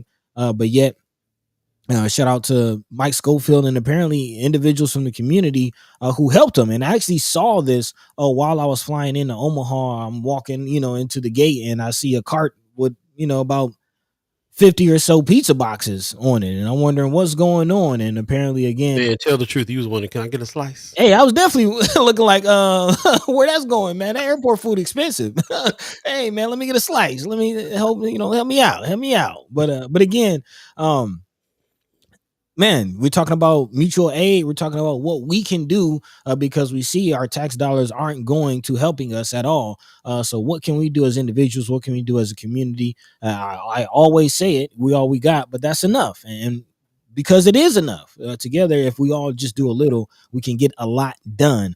To the point for this endeavor to feed TSA agents, apparently raised about $6,000. He says we actually raised, I think we were right around 5,900 now, and I think there are about 60 unique donors. So again, it did not take a lot of people to raise the $600, $6,000. But yet here he is, just an example. Of course, we TSA, or eventually, I'm pretty sure TSA, military families, the government will take care of them. But to speak of, the everyday person that's being laid off and just struggling, we're going to have to start thinking of those types of endeavors as far as coming together, maybe dropping a dollar on each other to really help out. Yeah. Appreciate you bringing that up. You guys are saying some good stuff in the chat. Majid Miller Jenkins says we can start planning tactics to tackle the new Great Depression, but it will need to be a community led. It will need to be community led. We have always been what saves us, and this is no different. Yeah, every time I think about this kind of stuff, I think about potluck get-togethers, rent parties, all kinds of stuff that we've been doing. Black folks been doing, especially for years and years and years. And what the tactics that we got to do to keep each other fed even now. Anthony Rogers Wright says the food industry has always been in shambles because it was never designed to feed people. It was designed to serve the capitalist dictatorship, and now the metabolic rift is rearing its head big time. So we've been dealing with this since the beginning of the of the industrial complex. Yeah. And had to figure out how to stay fed all this time. So we'll jump back to some of our tactics for sure. Brother Biko Kwanzaa says, according to my insurance and my age vet, cutting SNAP will not affect me, thank God, but our babies still feed my family with my insurance allotment. So, we'll be looking at individual situations that's going on with people and how we can take care of ourselves and, whether it's going to affect us or not. There's a lot of people out there, and we will guarantee know some. This also is a good time to remind people, because a lot of times when we talk about SNAP benefits and all these things, that translates to a lot of people, to Black folks. Talk about it. There's more white people on SNAP benefits on food stamps than there is Black folks, because there's more white people in the country and a bunch of different other reasons. It affects everybody poor. It affects everybody broke, whether you stay on SNAP, whether you are on SNAP for a minute, because in order to get you through a tough time, whatever the deal is, it affects everybody poor. And all of the food banks are chiming up. I will never forget standing there with Barry Alexander and those guys over there with what was the organization's name? RAP. Yep. And they were giving food away, and white folks from other sides of town were driving up in Mercedes and all kinds of different trucks, man, and picking up food. We happen to be like, y'all in trouble? Yeah. We look this way or that way, but we actually are hungry. We actually need your assistance, and we appreciate y'all. Man, I just remember, man, and he was even appreciative about it. Like, but you never think, yeah, that's the reality. Yeah. So everybody gonna be hitting these food pantries hard. Shout out to Black Men United, especially that don't get all the credit that other ones get. They get down, they really get down. Also, shout out to Heart Ministries, our partners over there. Heart Ministries has got one of the biggest food banks and ability to get food to the public in the area, especially. And they get down on a regular basis too. They're gonna be feeling the brunt. Everybody gonna be feeling the brunt right now if this goes down. So Brooke says, better store up them beans and learn some good bean recipes. It's about to get regressed and depressed around here for real. No, really though. Like, seriously, about a 50-pound bag of rice, get you a nice good bag of dry goods, beans. Yeah, that's real. Yeah. We definitely don't talk about enough. We talk a lot right now about like community gardens and stuff like that when it comes to like what we are talking about and what we are concentrating on. But we need to have, kind of a dry goods resource in class, and how to can stuff, store stuff again, and so on and so forth. A lot of them didn't get that from the grandparents like a lot of other generations got it. So that's going to be a thing. I will say though, Black folks, especially poor people going to find a way to eat something, bro. One way or another. You know what I'm saying? Mm-hmm. Like hip hop been telling you for years, hey, when the belt get tight, somebody going to get took. If it comes down to something, hey, poverty breeds crime. Ain't nobody gonna go not eating for long. And I think I do think that there's efforts, like there's intention behind that. I don't find it coincidental that they're taking away resources at the same time that they're building prisons. I don't find that coincidental. Word. You hear about these this rumblings on the internet of Mexican cartels putting $50,000 bounty on ICE agents. I didn't hear that one. Yeah, but I'm also seeing ICE using like AI videos and using like fake videos to try to paint the picture that quote unquote YNs in Chicago are trying to, like, they're trying to egg people into violence. Like, please don't. They're building these prisons to put people in them. Yeah. And they're going to give you every mean and every excuse and every trap to put to get you to take the bait. Yeah, and I feel like our audience, which I think is not a bunch of kids, a little bit older audience, get this point. I think that the vulnerable people are going to be the kids that are experiencing some things for the first time. And when I say kids, I'm talking 16, 17, 18, 19, 20, 21, 22 that might still be resorting to something drastic or feeling the need to get out into the street and not be strategic, really at that point where they know something and they're not really listening to the elders quite as much right now, but they out here having to get their head bumped. Figure out how we can get to them. They're gonna be the ones that are gonna be the most active and the most scooped up. For real. Like, figure out a way to reason and get with some younger folks about how it is that we have to actually survive, not just be mad and react. Majee Miller Jenkins in the chat says, to highlight the need in Lincoln, we have already gone through half of the donations received from the 50501 protests. It's about to get very real very fast. I've been seeing that 50, what do you call it? 5501? I'm not sure how you yeah. But let us know about that. I've been seeing more stuff about this, and you've been saying that you were involved. Maybe we can have you on the show or something like that and talk about this particular group. We get looped in every time they put something out. Is that you guys? Let us know more about the 50501 situation there. It seems like you guys are doing some good, raising some money and so on and so forth. So appreciate that. Tony Johnson says, look at all the money raised during Omaha Gives. Even animal shelters make out well. Not even, bro. Animal shelters get the #1 donation on every year. Omaha Gives, the top donated place is the Humane Society. I'm talking about by light years. We participated in Omaha Gives days when we were at Mind and Soul, and we got to see all the numbers. We called out. As a matter of fact, we were up 24 hours calling out all the numbers for Omaha Gives. Every single year, Humane Society gets more donations than any other organization, and a bunch of them combined. So yeah, there's money out there for sure. Majee Miller Jenkins says 6,000 is a nice out to eat meal for a millionaire. Oh yeah. Biko Kwanzaa says, I'm interested to know what is the logo behind Buddy. Oh, okay. This is an album. This is just I just like the art. What's the album? Let me flip your camera so we can read it. Been wondering that myself. What you got over there? Oh, Bobby Hutcherson on Poco Loco. All right. Yeah, I like the cover. I like to see what it sounds like at some point. Get down. Yeah, I got a bunch of records. I mean, you know. Yeah, get your record collection right, by the way. If you're in Omaha, hit homers. You got to get it right. Get it right. Also, Majee Miller Jenkins. Hey, come on with it. Double album. Gotta have that. While we're looking at Buddy's collection, I'm going to keep reading in the chat. Majee Miller Jenkins says, cutting off food stamps means dropping how much stores receive in revenue. Didn't think about it from that perspective. The price will translate to consumers in raised grocery prices. You mean higher than they already are? This SNAP shutdown will affect us all. Man, I really appreciate that. She says, this is a multi-layered situation for anyone who buys groceries. Yeah. Brooke says, go to Chubb's and get your smoked turkey and ham hocks now.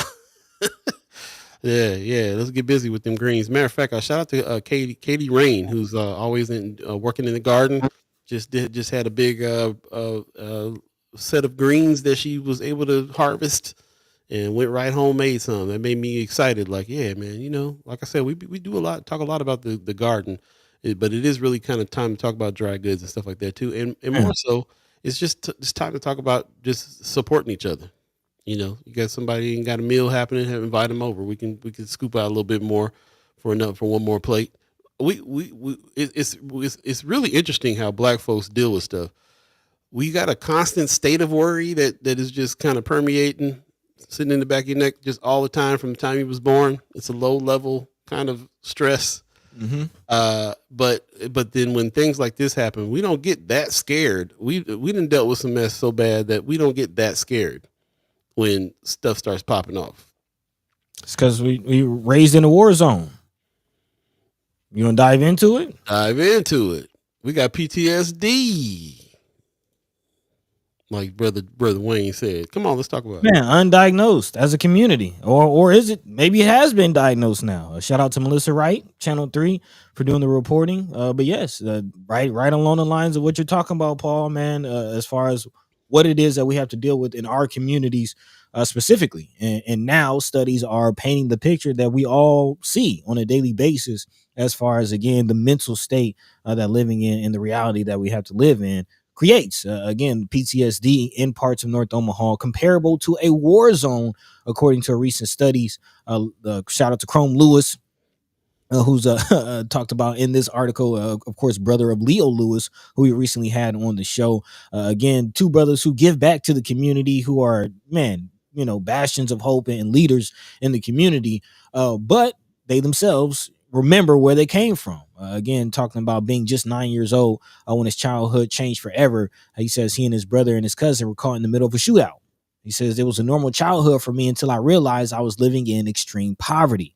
Again, Chrome grew up surrounded by violence, an experience, he says, shared by many in North Omaha. Now a state-funded study confirms what we all know. That nearly 20% of people surveyed show clinical signs of PTSD, and among youth, that number climbs to 1 in 4. For myself, according to Chrome, he says, I went through childhood trauma.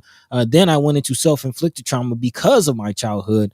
Today, again, Chrome leads Code Z, which is an organization focused on gang intervention and violence prevention.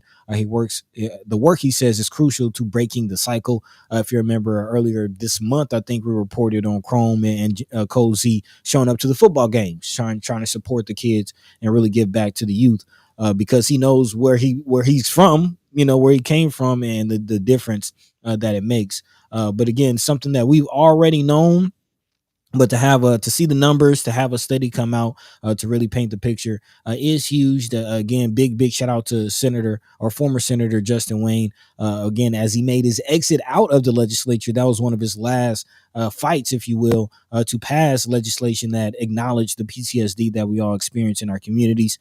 He was actually able to secure $500,000 in state funding for the study, and says that data shows the community is facing trauma comparable to war conditions. So again, something that we all in this day, in this Love Supreme Day, on this Friday, right now in this conversation, understand that dealing with the madness, not just the violence and some of the things that exist, the over policing, the poverty itself that exists in our communities, but seeing the psychosis that comes from trying to push this narrative of white supremacy and trying to push this narrative of an American history that we all know doesn't exist. Like the on top of dealing with racism and on top of dealing with our communities, having to deal with the mental disconnect that comes from pushing this American lie is enough in itself to create psychosis. So here we are, trying to find joy in the midst of it all. And I appreciate that this article dropped right now, because there's a way this ties in that is not very obvious, and it has to do with what else we're talking about in the chat right now. Like Majee Miller Jenkins is saying, let's be mindful of the larger scheme. They want us to starve and riot so they can call for martial law. If we got PTSD and somebody starts firing some guns or holding back some food, first thing that's gonna happen is we're gonna react. And this is what I mean by that. A lot of us older ones have went through the reactionary period of our life where we got ourselves into a whole lot of trouble, and now we approach things a little bit differently now. But young folks are right in that reactionary stage right now, where they realizing they got power, and they realizing that they're getting starved and beaten down, and right now it's very popular for them to decide to go out and and go further than what No Kings, marches and stuff did. And like we said, when things get bad, crime happens. So we're thinking about this thing at the same time. We're thinking about like what it is they want to do. I've been hearing a lot of people who are saying, let's not even like stay in your house. Don't even go out. Let them ICE agents and everybody be outside and just be walking and just have nobody to mess with because you didn't go out to the thing. They're obviously trying to shut protests down. They obviously are trying to act like you're breaking the law by protesting. Trump hates it. Wants to crack down on it. There's absolute war on citizens right now from the Department of War or whatever he's calling it, and this is actually happening. So how do you strategize around that? You want to be in the streets because we're mad and so on and so forth, but we got to be strategic. We already are not out marching, breaking windows and stuff like everybody thinks is happening. Those are absolutely ops out there trying to make the situation worse for people. Peaceful protest is what the majority of everybody is about, and that doesn't always work because they don't want you protesting at all. Mm-hmm. When the protest turns violent, it's because the cops have shot you with some rubber bullets and tear gassed you, not because you out here beating on cops. So obviously you got to rethink the strategy here. And right now the strategy is let's get them riled up so we can declare martial law. We can pick them up just because of the color of their skin and everything else. Might need to rethink of how to work that. Yeah, we haven't really talked about it, but ICE just shot somebody in LA. There you go. So this is happening in the midst of that, and we got PTSD from years of other stuff. And PTSD sometimes makes you react without you even thinking that you were reacting or feeling. You fight or flight. This ain't not the time to be fight or flight out here right now with what's happening. I mean, that's the whole thing they want to do is make that use that against you. So we got to figure it out. I'm seeing people in the chat talk about Marlon Harris is talking about the 1930s saw what happened when people get desperate. Man, there was people in the streets, but there was also people in the bread lines during the Great Depression as well. So there, this is not everybody, but right now there, I feel like even if you're just outside, you're going to get messed with.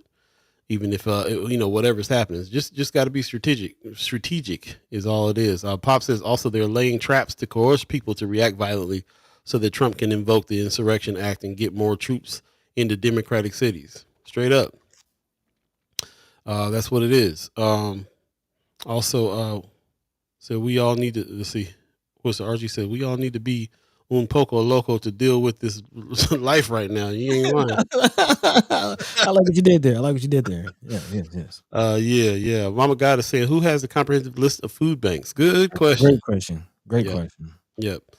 Biko Kwanzaa says this new administration is teaching us we must go back to the basics when it comes to food, clothing, and shelter. When we wasn't able doing Jim Crow, we carried on. Probably we must go back to the basics. Do for ourselves for real. Man. Like what do we do next is the question, right? Margie Miller Jenkins says, "Get me on here to talk about mutual aid." We will. We're gonna book you for next week. We'll be in touch and definitely get you on to talk about this for sure. Heather Williams says Justin Wayne report is right. Talking about this PTSD, we got to talk about it in the midst of this. The PTSD is what's gonna cause you to react in the midst of all this stuff happening. So it's craziness. Heather Williams says North Omaha can be a war zone. I've seen it.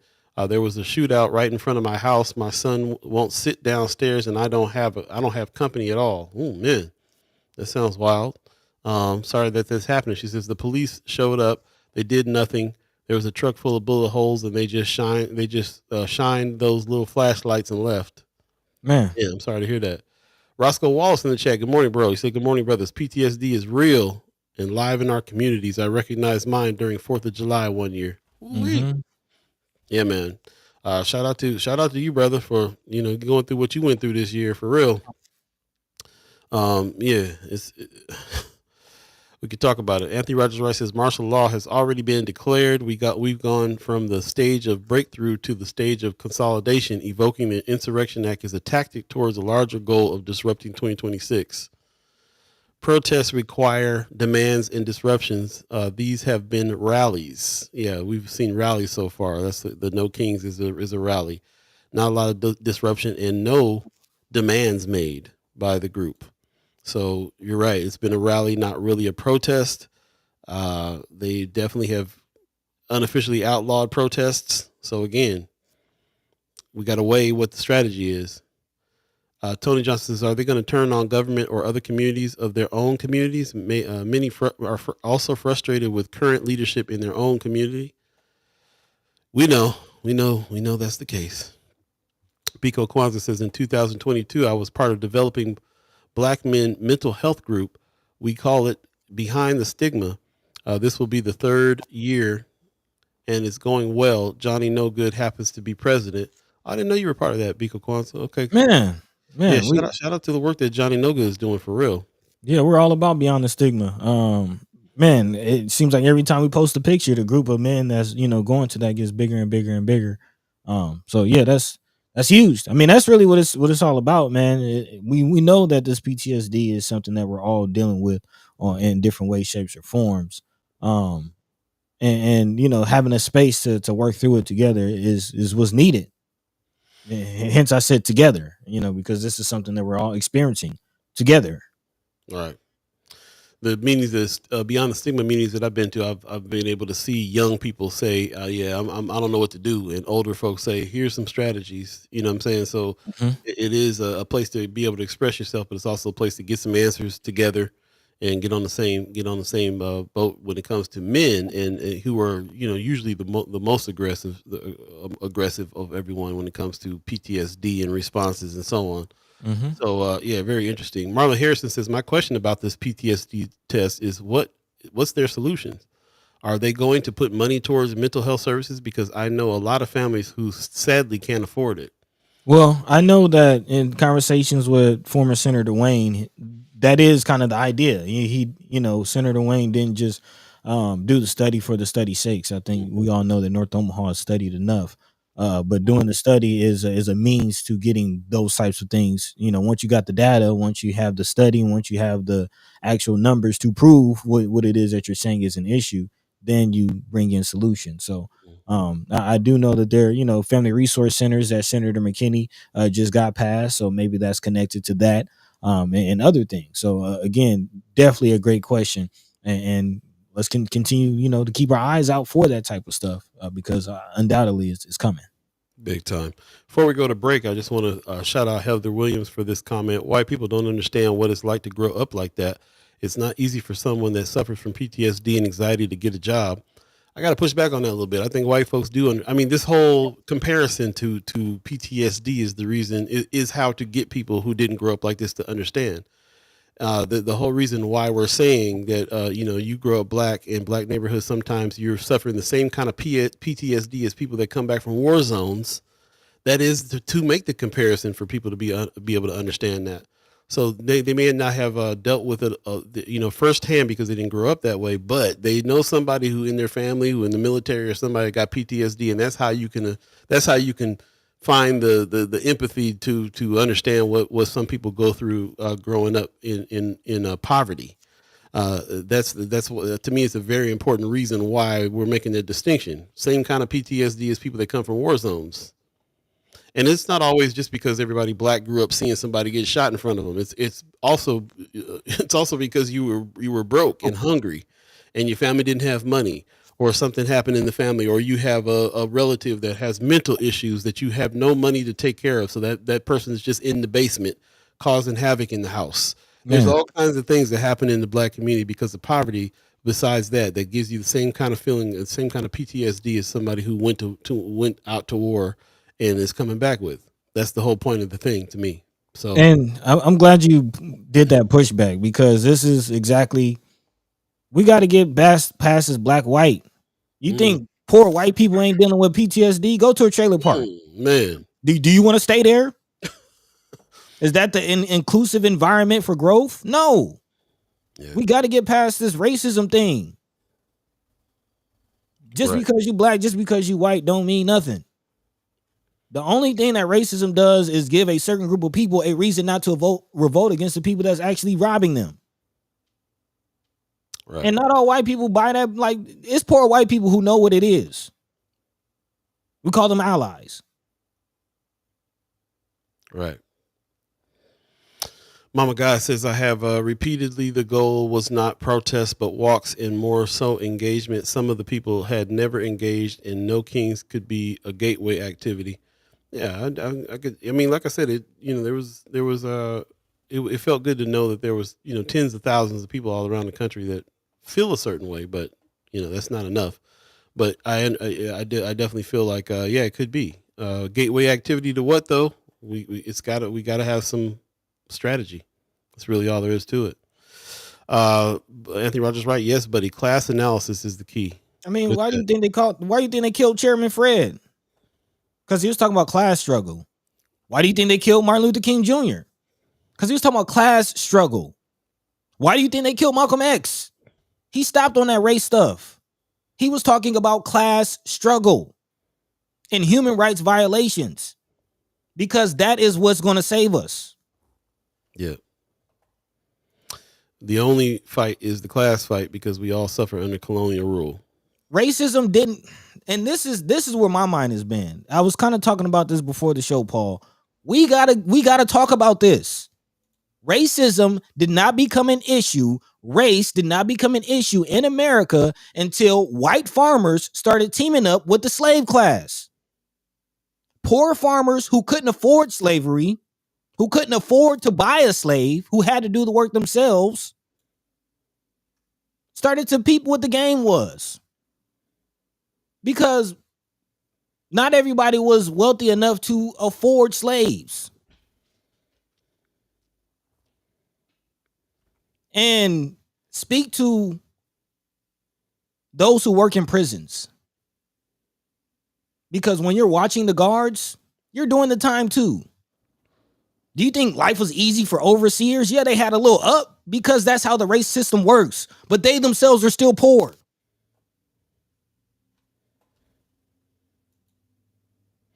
Chairman Fred, who we talk about, for those of you who don't know, member of the Black Panther Party that started the Rainbow Coalition.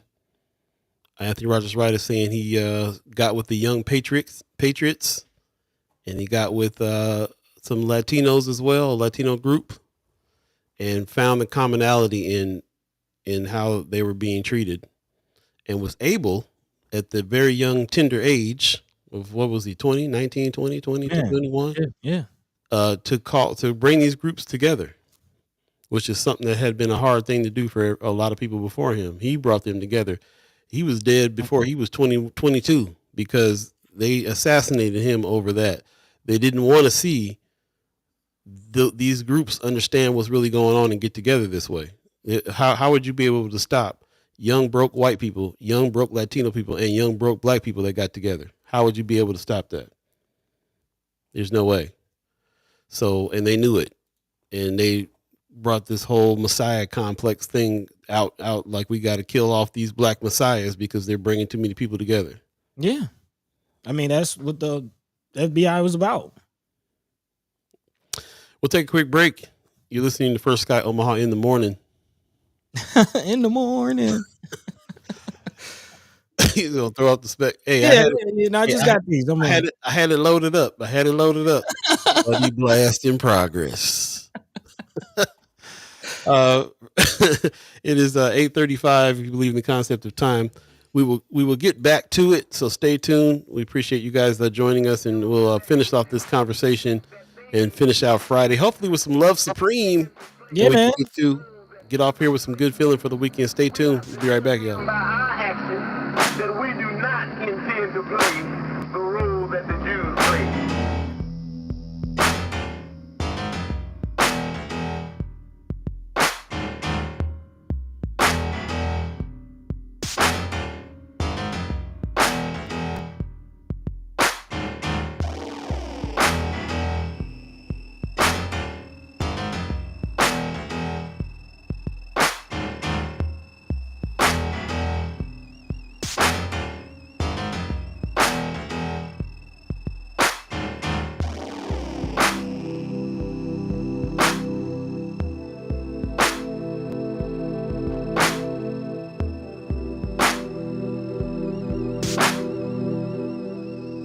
They're a bunch of megalomaniac warmongers.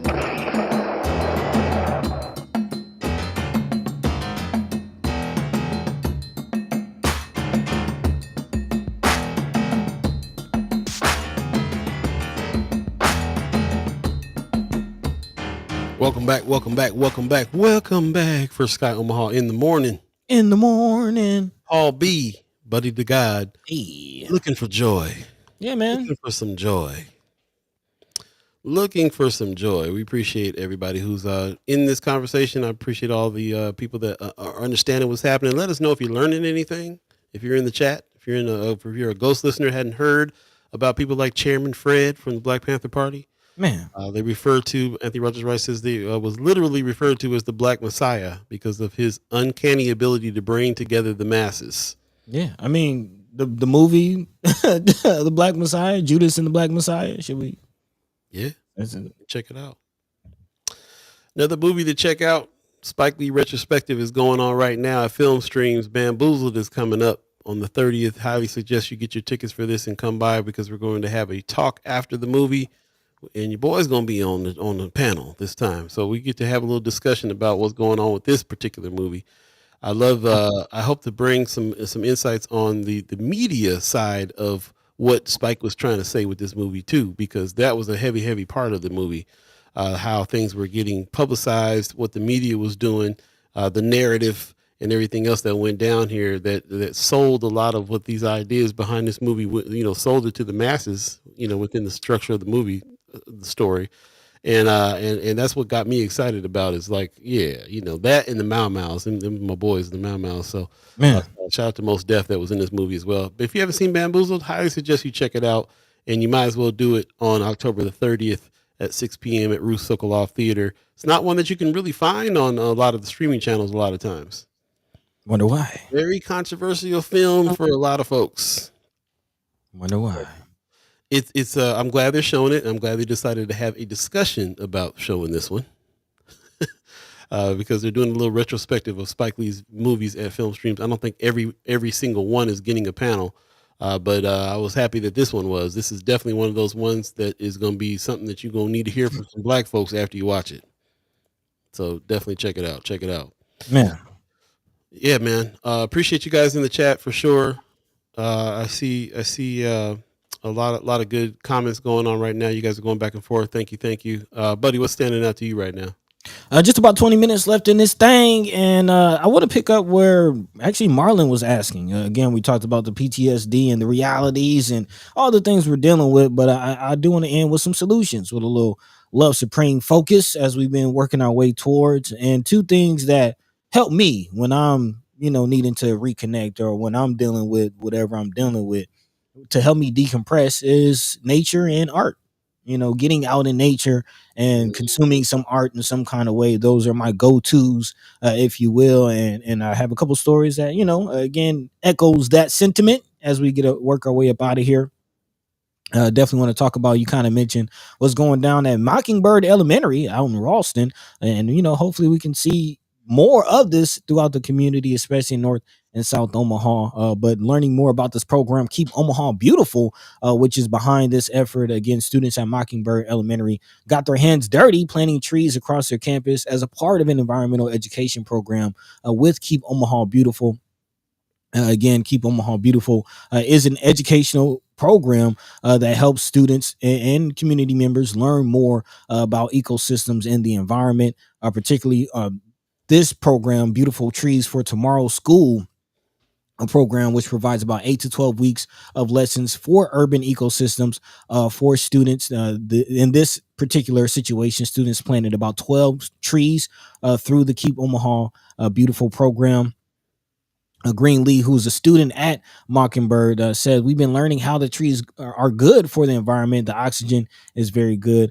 She says that her class has been studying trees and the environmental impact for weeks, and she was excited to finally plant one herself. I know, Paul, you've been very vocal about, planting trees, and actually have a few stories about planting trees and apartment buildings and things. And, kind of, I don't know. I felt like the idea that you had behind it is pretty revolutionary, if you want to, Well, I can't claim it. I got it from a friend of mine out in California named Anna, who taught me that. I went to visit her one time. She was living in an apartment complex out here planting a tree. I was like, "What you doing? You live in apartments. We can't be planting trees out here." I plant trees in every place I live. I plant trees everywhere, and if everybody did that, whole city would be full of trees.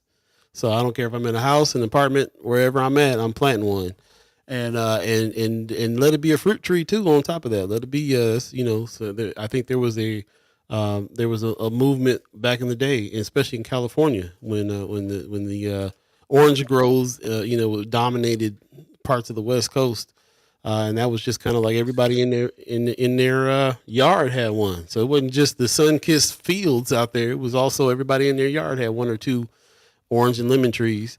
And I remember being a kid walking home from elementary school, just coming by, snatching one off. Neighbors let you grab one off their tree, go to eat it, go down the street, grab another one, all the way home. So, Man, so yeah, it gets down. And I was like, such a good idea. I can continue that everywhere I'm at too.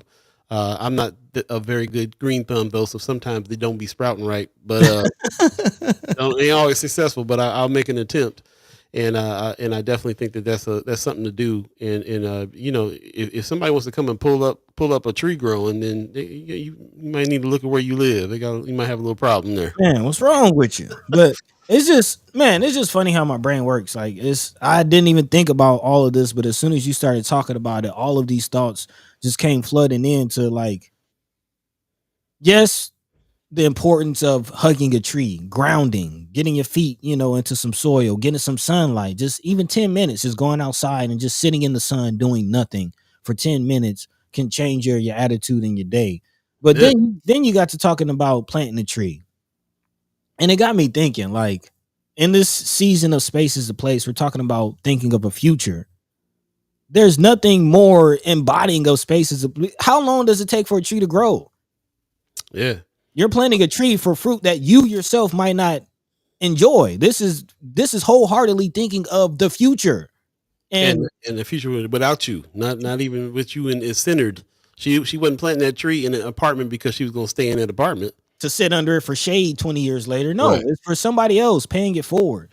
And that's a huge thing. Like even beyond just connecting it. And I mean, that's kind of the symbol of connecting with nature is paying it forward and understanding that we are all in this together and, paying it forward and envisioning a future where, we can all benefit.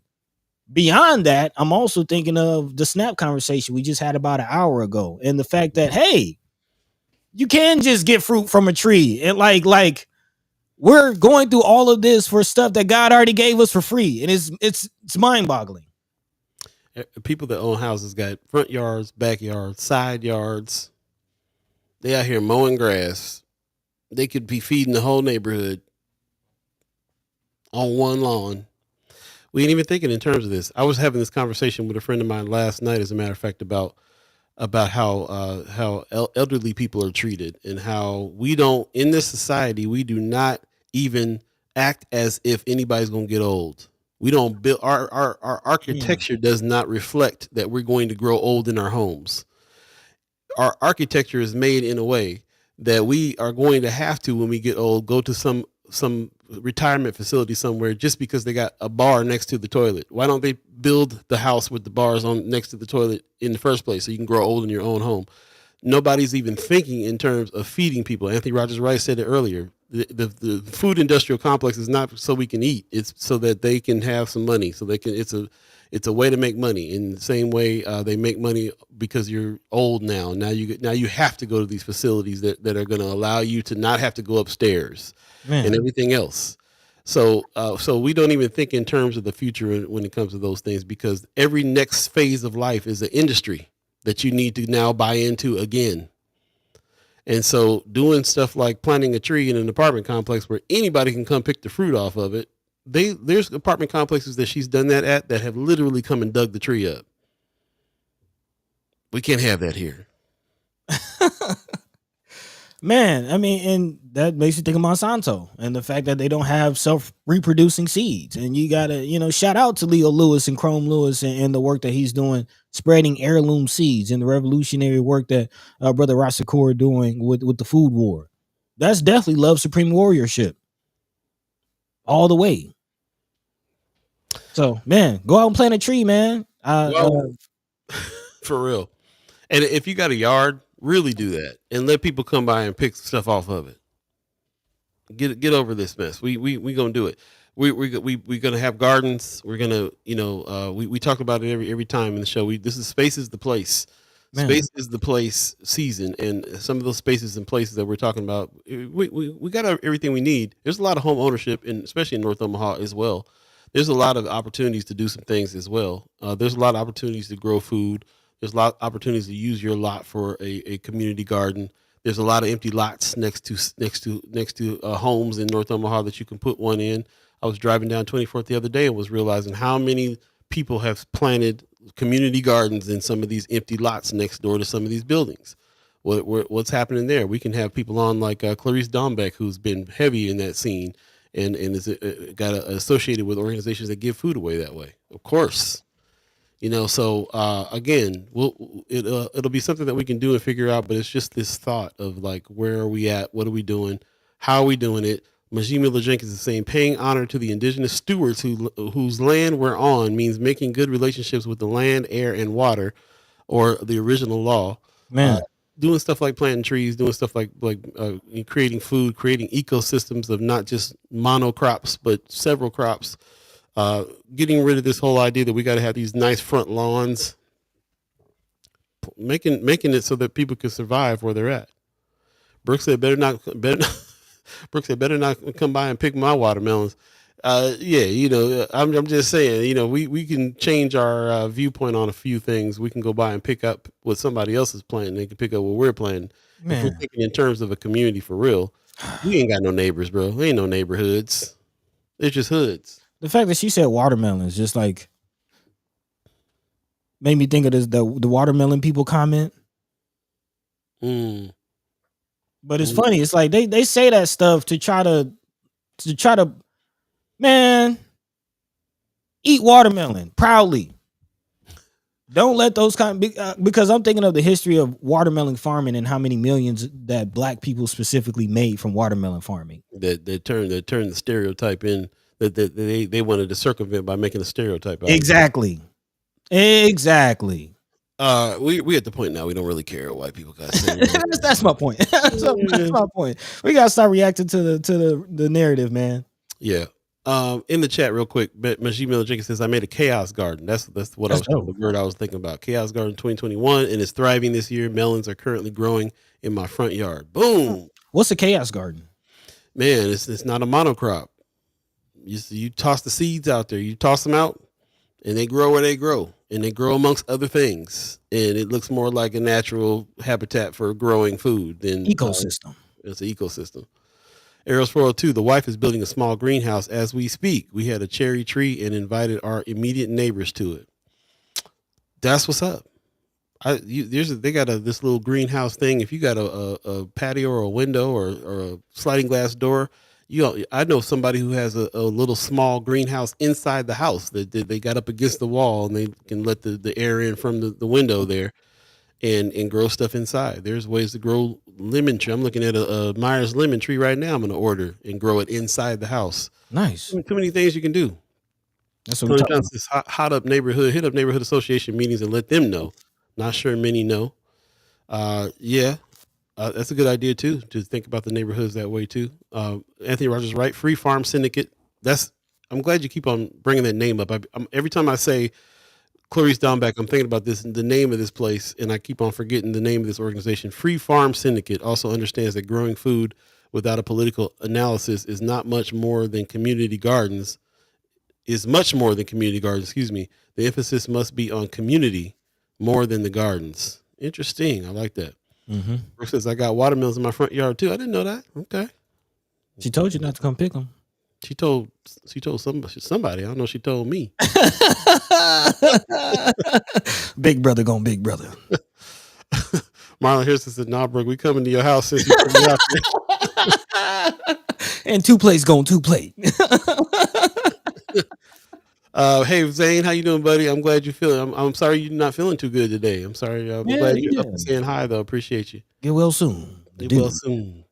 Mushy says you take a bunch of seeds and just scatter them in a fresh tilled yard. Seeds that are from the area you're in naturally are best. Word. That's the other thing I was gonna say too, man. I was wondering like what kind of crops can you make out here with the wintertime being as cold as it is half the year. apple trees grow in those kinds of environments. Pear Oh, yeah. trees, yeah. There's some things that you can grow even in Nebraska. Shout out to Mama God. I don't know if she's still listening, but yeah, I grew up. We had 2 pear trees, an apple tree, and a grapevine in our What? backyard. Yeah, man, I grew up on fresh apple pies, like What? fresh apple pies.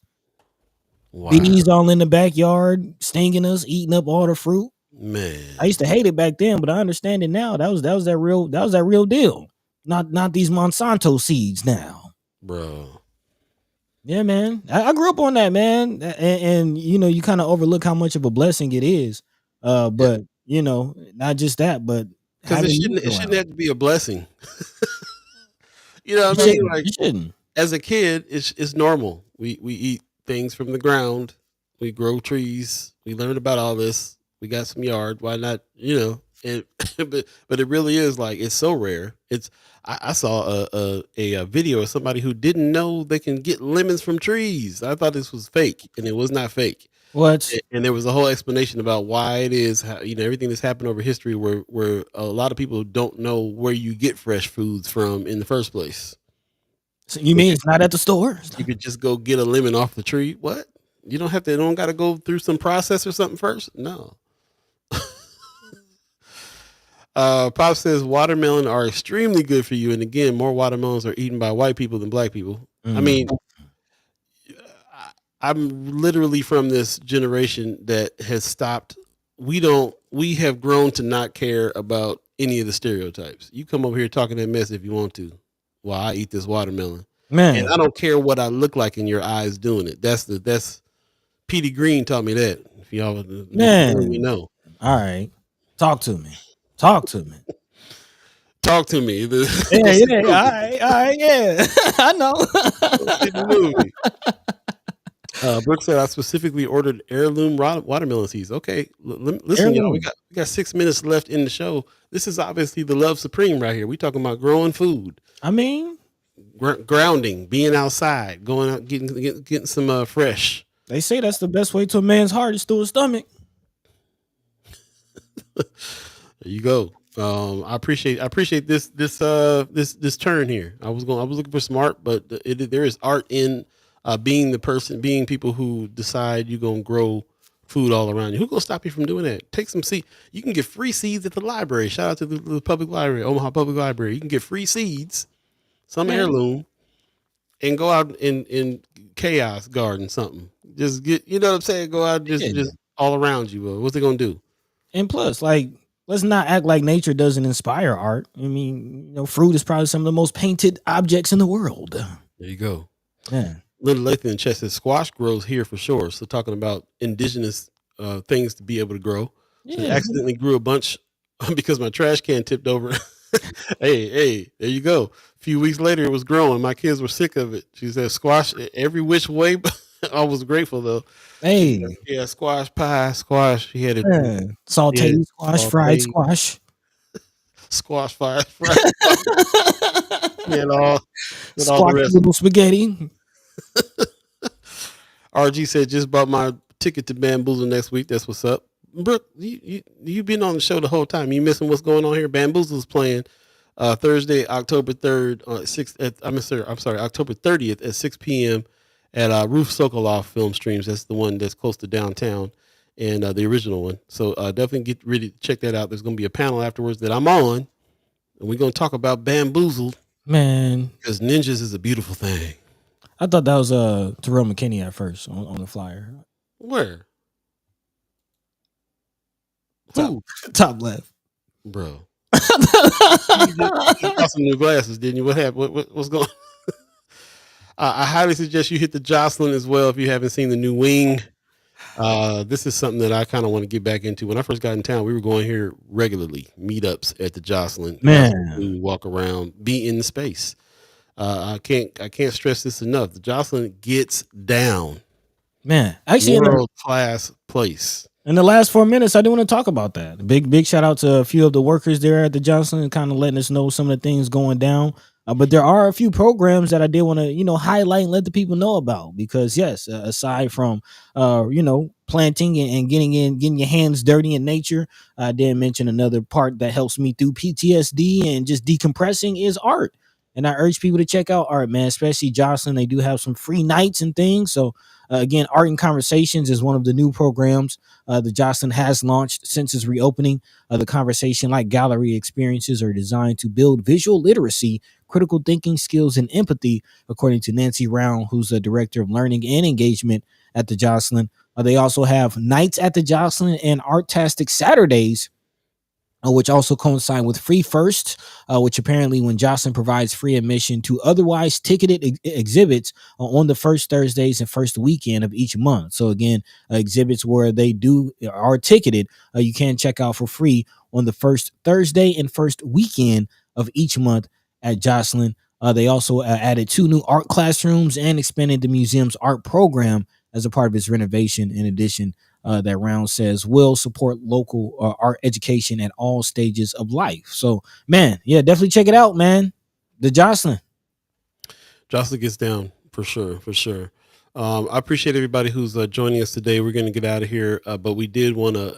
I'm so glad that we found our way to talk about some things. You know, we talked about this PTSD situation too, and a lot of Black folks, especially ones that are inclined towards nature this way, are finding some meditation and solace in being able to have a garden and grow something, and that's inside and out. I'm seeing people that are plant daddies and plant mamas that are putting plants in their homes and really showing them off too. I'm loving to see this in the Black community. Like, check out all my plants in the house, you know.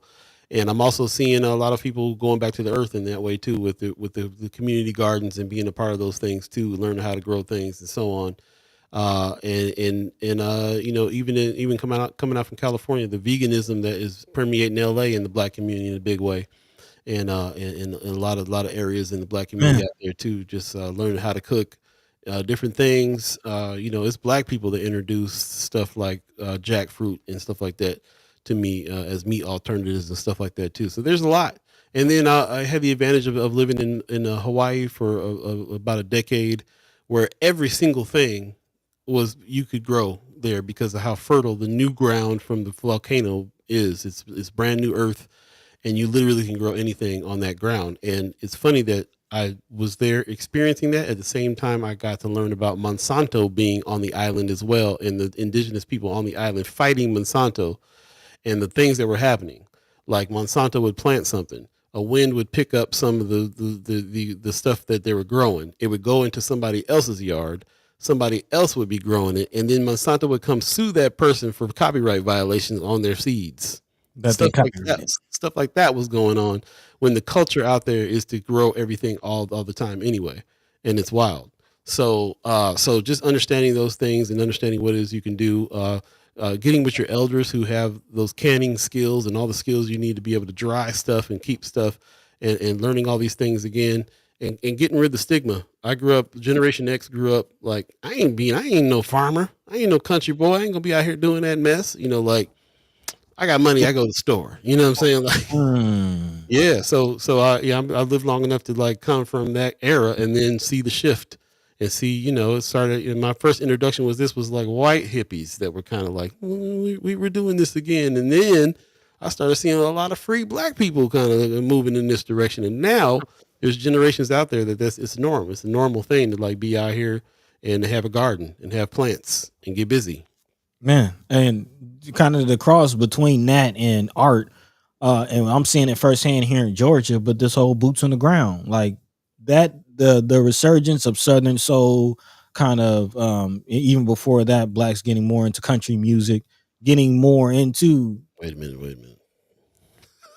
Hey, I'm here in Georgia. Look, it's country Black folk in Georgia. Like, rural Black towns still exist in Georgia, and it's bubbling up. The country's actually this weekend. I'll be going to the One Music Fest. Of course, I'm excited. I'll be seeing Dungeon Family. They have a reunion show this weekend, so the whole Dungeon Family, Goody Mob, Outkast, PA, like everybody's gonna be there. But also there will be a Southern Soul set. So I'm going to see a lot of the Southern Soul boots on the ground, where them fans at, that whole energy as well. And I will definitely connect that to what you're talking about as far as the Black community returning to farming, returning to being outside, connecting to nature and all of that. So yeah, here for it. But we be out there farming the trap beats and stuff though. We Oh yeah. It's Atlanta.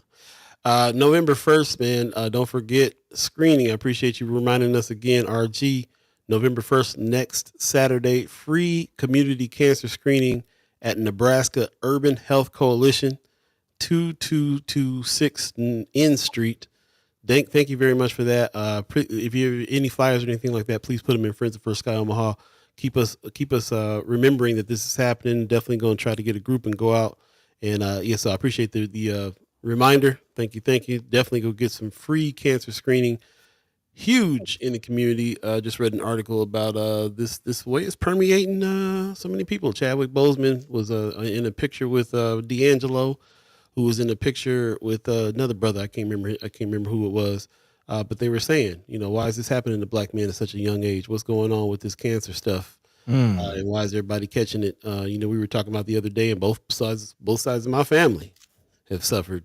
A lot of people. There's a lot of people. It's one of them things, again, they don't talk about enough. We don't talk about enough that these things might happen. It's almost like people in our society is just denies we ever going to get old or sick. It's traumatic to have to think about it, because it's traumatic to think about what we're going to do about it because of the healthcare system out here. So we just going to ignore it's crazy and it's tough. But there are ways to fight against this if we can get our mind right about it. One of them is to take advantage of stuff like this. Free community cancer screening happening November 1st at 2226 N Street. We'll get some more information on that. Put it in Friends of First Sky Omaha. We appreciate it. Christy Norris says, I'm not able gardener, but someone can use my yard. The neighbors get mad, of course. IDGF heard that about the yard. Let the leaves stay, etc. You gotta get over this stigma, man. You gotta rake everything. Them leaves are going to turn into mulch and dissolve, and they're going to make it so your grass grows next year. The only reason why you collect leaves is so it can look good on the block. And then just like your lawn, all that looking good stuff. Hey, man, especially if you own your spot. Don't worry about it. Linda Lathan says, mom tip, if your kiddos are up your butt like mine while you garden, buy a Dollar Tree tablecloth and let them paint rocks for the garden. You can get everything you need from the Dollar Tree, and there's execute if you add whittle googly eyes. Okay. So let your kids figure out what they can do to be out there in the garden with you. If they're too young to plant anything, you can do some art pieces out there and do that with you with the garden. It's got to happen. Brooke says the pandemic made me a little gardener. Hey, just gotta do it. A lot of people took it up. We got a cat out in LA, that's a gardener, that's a pretty famous gardener out there, and he taught you how to use a shoebox in a drawer or anything. You can grow food in any container. Yeah. What was that dude's name, Brooke? Not Compton Vegan. What was that cat's name that was out there? Neighborhood gardener out in LA that was showing everybody how to do it. That's what's up. Also, I'm looking in the chat too. Tony Johnson says, need a community garden to support food businesses in North Omaha. Food prices are skyrocketing, and North Omaha is counting on food establishments for revitalization. Straight up. Big Mama's had something like that going on at some point too. So that's a good idea too, man. Growing food for industry, for small business, for restaurants around the area. Keep it local. A lot of other communities do farm to table. Why can't we? Man, need to catch up with No More Empty Pots. See what they're doing with that greenhouse over off of 30th. Straight up. Thank you, Brooke. Bro, we got somebody in LA called Gangster Gardener. Killing the game. All right, we're going to get out of here. Pop says, great show today and another week of awesome shows. Thank you guys so much for the love and enlightenment. Have a great weekend and see you Monday. Appreciate you, Pops. Yes. Buddy, you got some words for the people? Yeah, man. Again, we started off kind of struggling, but I'll be honest, I'm feeling a little better, man. This conversation definitely helped a lot for me. Hopefully it did the same for all of you. And just reminding you that we are in the fight. So act accordingly. Definitely do what you need to do to be ready to fight. But in the midst of fight, definitely make sure you're fighting joy as one of the most revolutionary things that you can do. Again, they try to take our rights. They try to take our livelihoods, try to take everything from us, but they can't take our joy, man. So keep that in mind. Keep it moving. Catch the same time, same place, Monday, Wednesday, and Friday, right here on First Sky Omaha in the morning. In the morning. Hey, there you go. Also, look out for the weekly wrap a little later on this week. Also, we got a lot of things brewing, man, in enough this year, trying to do so on a strong foot, man. So again, big shout out to those who are supporting us, and hopefully we'll continue to receive that support. In the meantime, between time, Paul B. Yo. Take it away, man. Right, man. Please pay attention to your life. Spaces and places is the season. The first place in space you got to take care of is your mind. The first place that you need to live in is what you're living in with your God. Definitely remember that your spiritual place is your first place. Man, Only thing that's going to solve any of these problems is that. So let's, we're going to talk about what's going on so we can be aware. We're going to figure out what it is that we can do, as much power as we have to do it. Then we got to leave it. We got to leave it where it's at after that. Let God handle it. And just remember that in a big way. Christy Norris says, I tried to grow tomatoes, did not go well. Keep trying. yeah. I got to say, keep trying. I killed so many plants when I started buying plants. It was crazy. And it was a shame because they were gifts. I was just killing everybody's gift. But I had to learn. I got to learn. I'm still learning. And at some point it's really easy to just like let things grow, let things do what they do. Sometimes we do too much and it kills it off. But I just gotta say, just keep trying. Just don't let that get you down. Try some tomatoes again next year. They grow every year. And I know some people that got way less sense than you growing tomatoes. So go on with it. Come on with it. And also proud of you for going ahead and kicking off your campaign here. So definitely support her as well. You already know what it is about support. Support her campaign. Christy Nora, friend of First Guy Omaha, going for Legislature District 12. More from Nora. That's what's up. So definitely check this out. The campaign kickoff is November the 13th. Put that on your calendars from 5 to 7. She's going to be over there at 5358 or 5356 South 72nd Street in Ralston. Yeah, man, it's taking on over. I love that. Love that. So shout out to you for putting your money where your mouth is and getting busy. We'll definitely be talking about it. I really appreciate that. And Brooke, just like Brooke says, remember, ninjas is a beautiful thing. Hey. Bamboozle coming up. Donnell Sessions in the chat says, thank you for reading my post Wednesday. That was wonderful. Tonight, my son, Andre Sessions Jr., Epic Andre, a.k.a. Epic Andre, will have his artwork Crossroads of Power auction at the Bemis Contemporary Art Center's auction. I appreciate you reminding me about that. Yes. Shout out to Andre Sessions, bro. Man. Like I said, one of my favorite photographers out here, the person that's really getting down with it in a real way. Got to have him on the show. Shout out to you as well. I appreciate everybody that's joined us. Yes, RG and Black Dynamite. We are moving into a third hour, but we're going to get out because we're not going to stay 3 hours today. We're going to let you get on about your weekend. Don't forget what's going on right now. You can still catch the luncheon over at the Empowerment African American Leadership Conference that's happening right now, Revive Black Business Expo. Highly suggest you slide in, see what's happening, try to catch some of the speakers. Keynote speaker is going to be Jay Bailey. Also, another keynote speaker is going to be Mary Ewing. And this is the opportunity to go and ask them questions that you have and see what's going on there. Definitely check that out. Shout out to Empowerment Network for putting this on every year and kind of showing us what's really happening out here. Got to happen. Don't forget also My Omaha still playing at Film Stream. Shout out. We went over to Film Stream to check it out. The one in Dundee, they said it was going to be in the little theater because they were extending it. So many people demanded. They had to put us in the big theater. And it was almost packed in there. So there's still people going to see this movie. Highly suggest you do it. My Omaha Gets Down.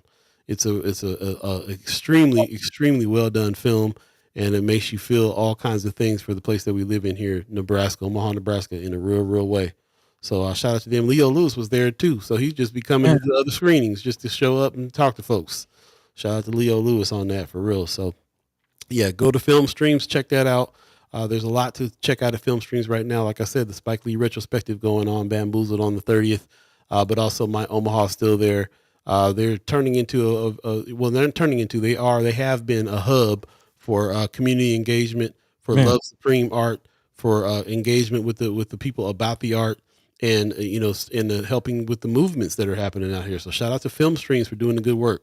I feel like they started off strong, they lost their way a little bit. And they got some different leadership back again, and now they're back, and they're dealing with the community in a big way. That partnership with Culture House is legendary. So yeah, shout out to them for doing the good work. Shout out to you guys for supporting that, and we hope that you continue to do so. With that, we're gonna get out of here.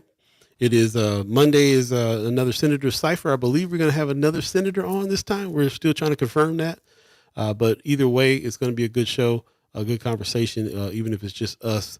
But we will most likely have a special guest on Monday as well. So stay tuned for that. And take care of yourselves this weekend. If anything comes up, put it in Friends of First Sky Omaha. We would love to hear if there's anything that we're missing that we should be checking out this weekend for sure. Appreciate that very much. We're going to go ahead and get out of here. What you looking at, buddy? You looking intently at something? You just chilling? No, I'm thinking, actually. Just thinking about future guests we might want to have on. Just pay no attention to me. Let's get up out of here. Sounds good. Sounds good. You guys take care of yourselves. We'll see you Monday. Peace. By the way, Vanglorious. This is protected by the red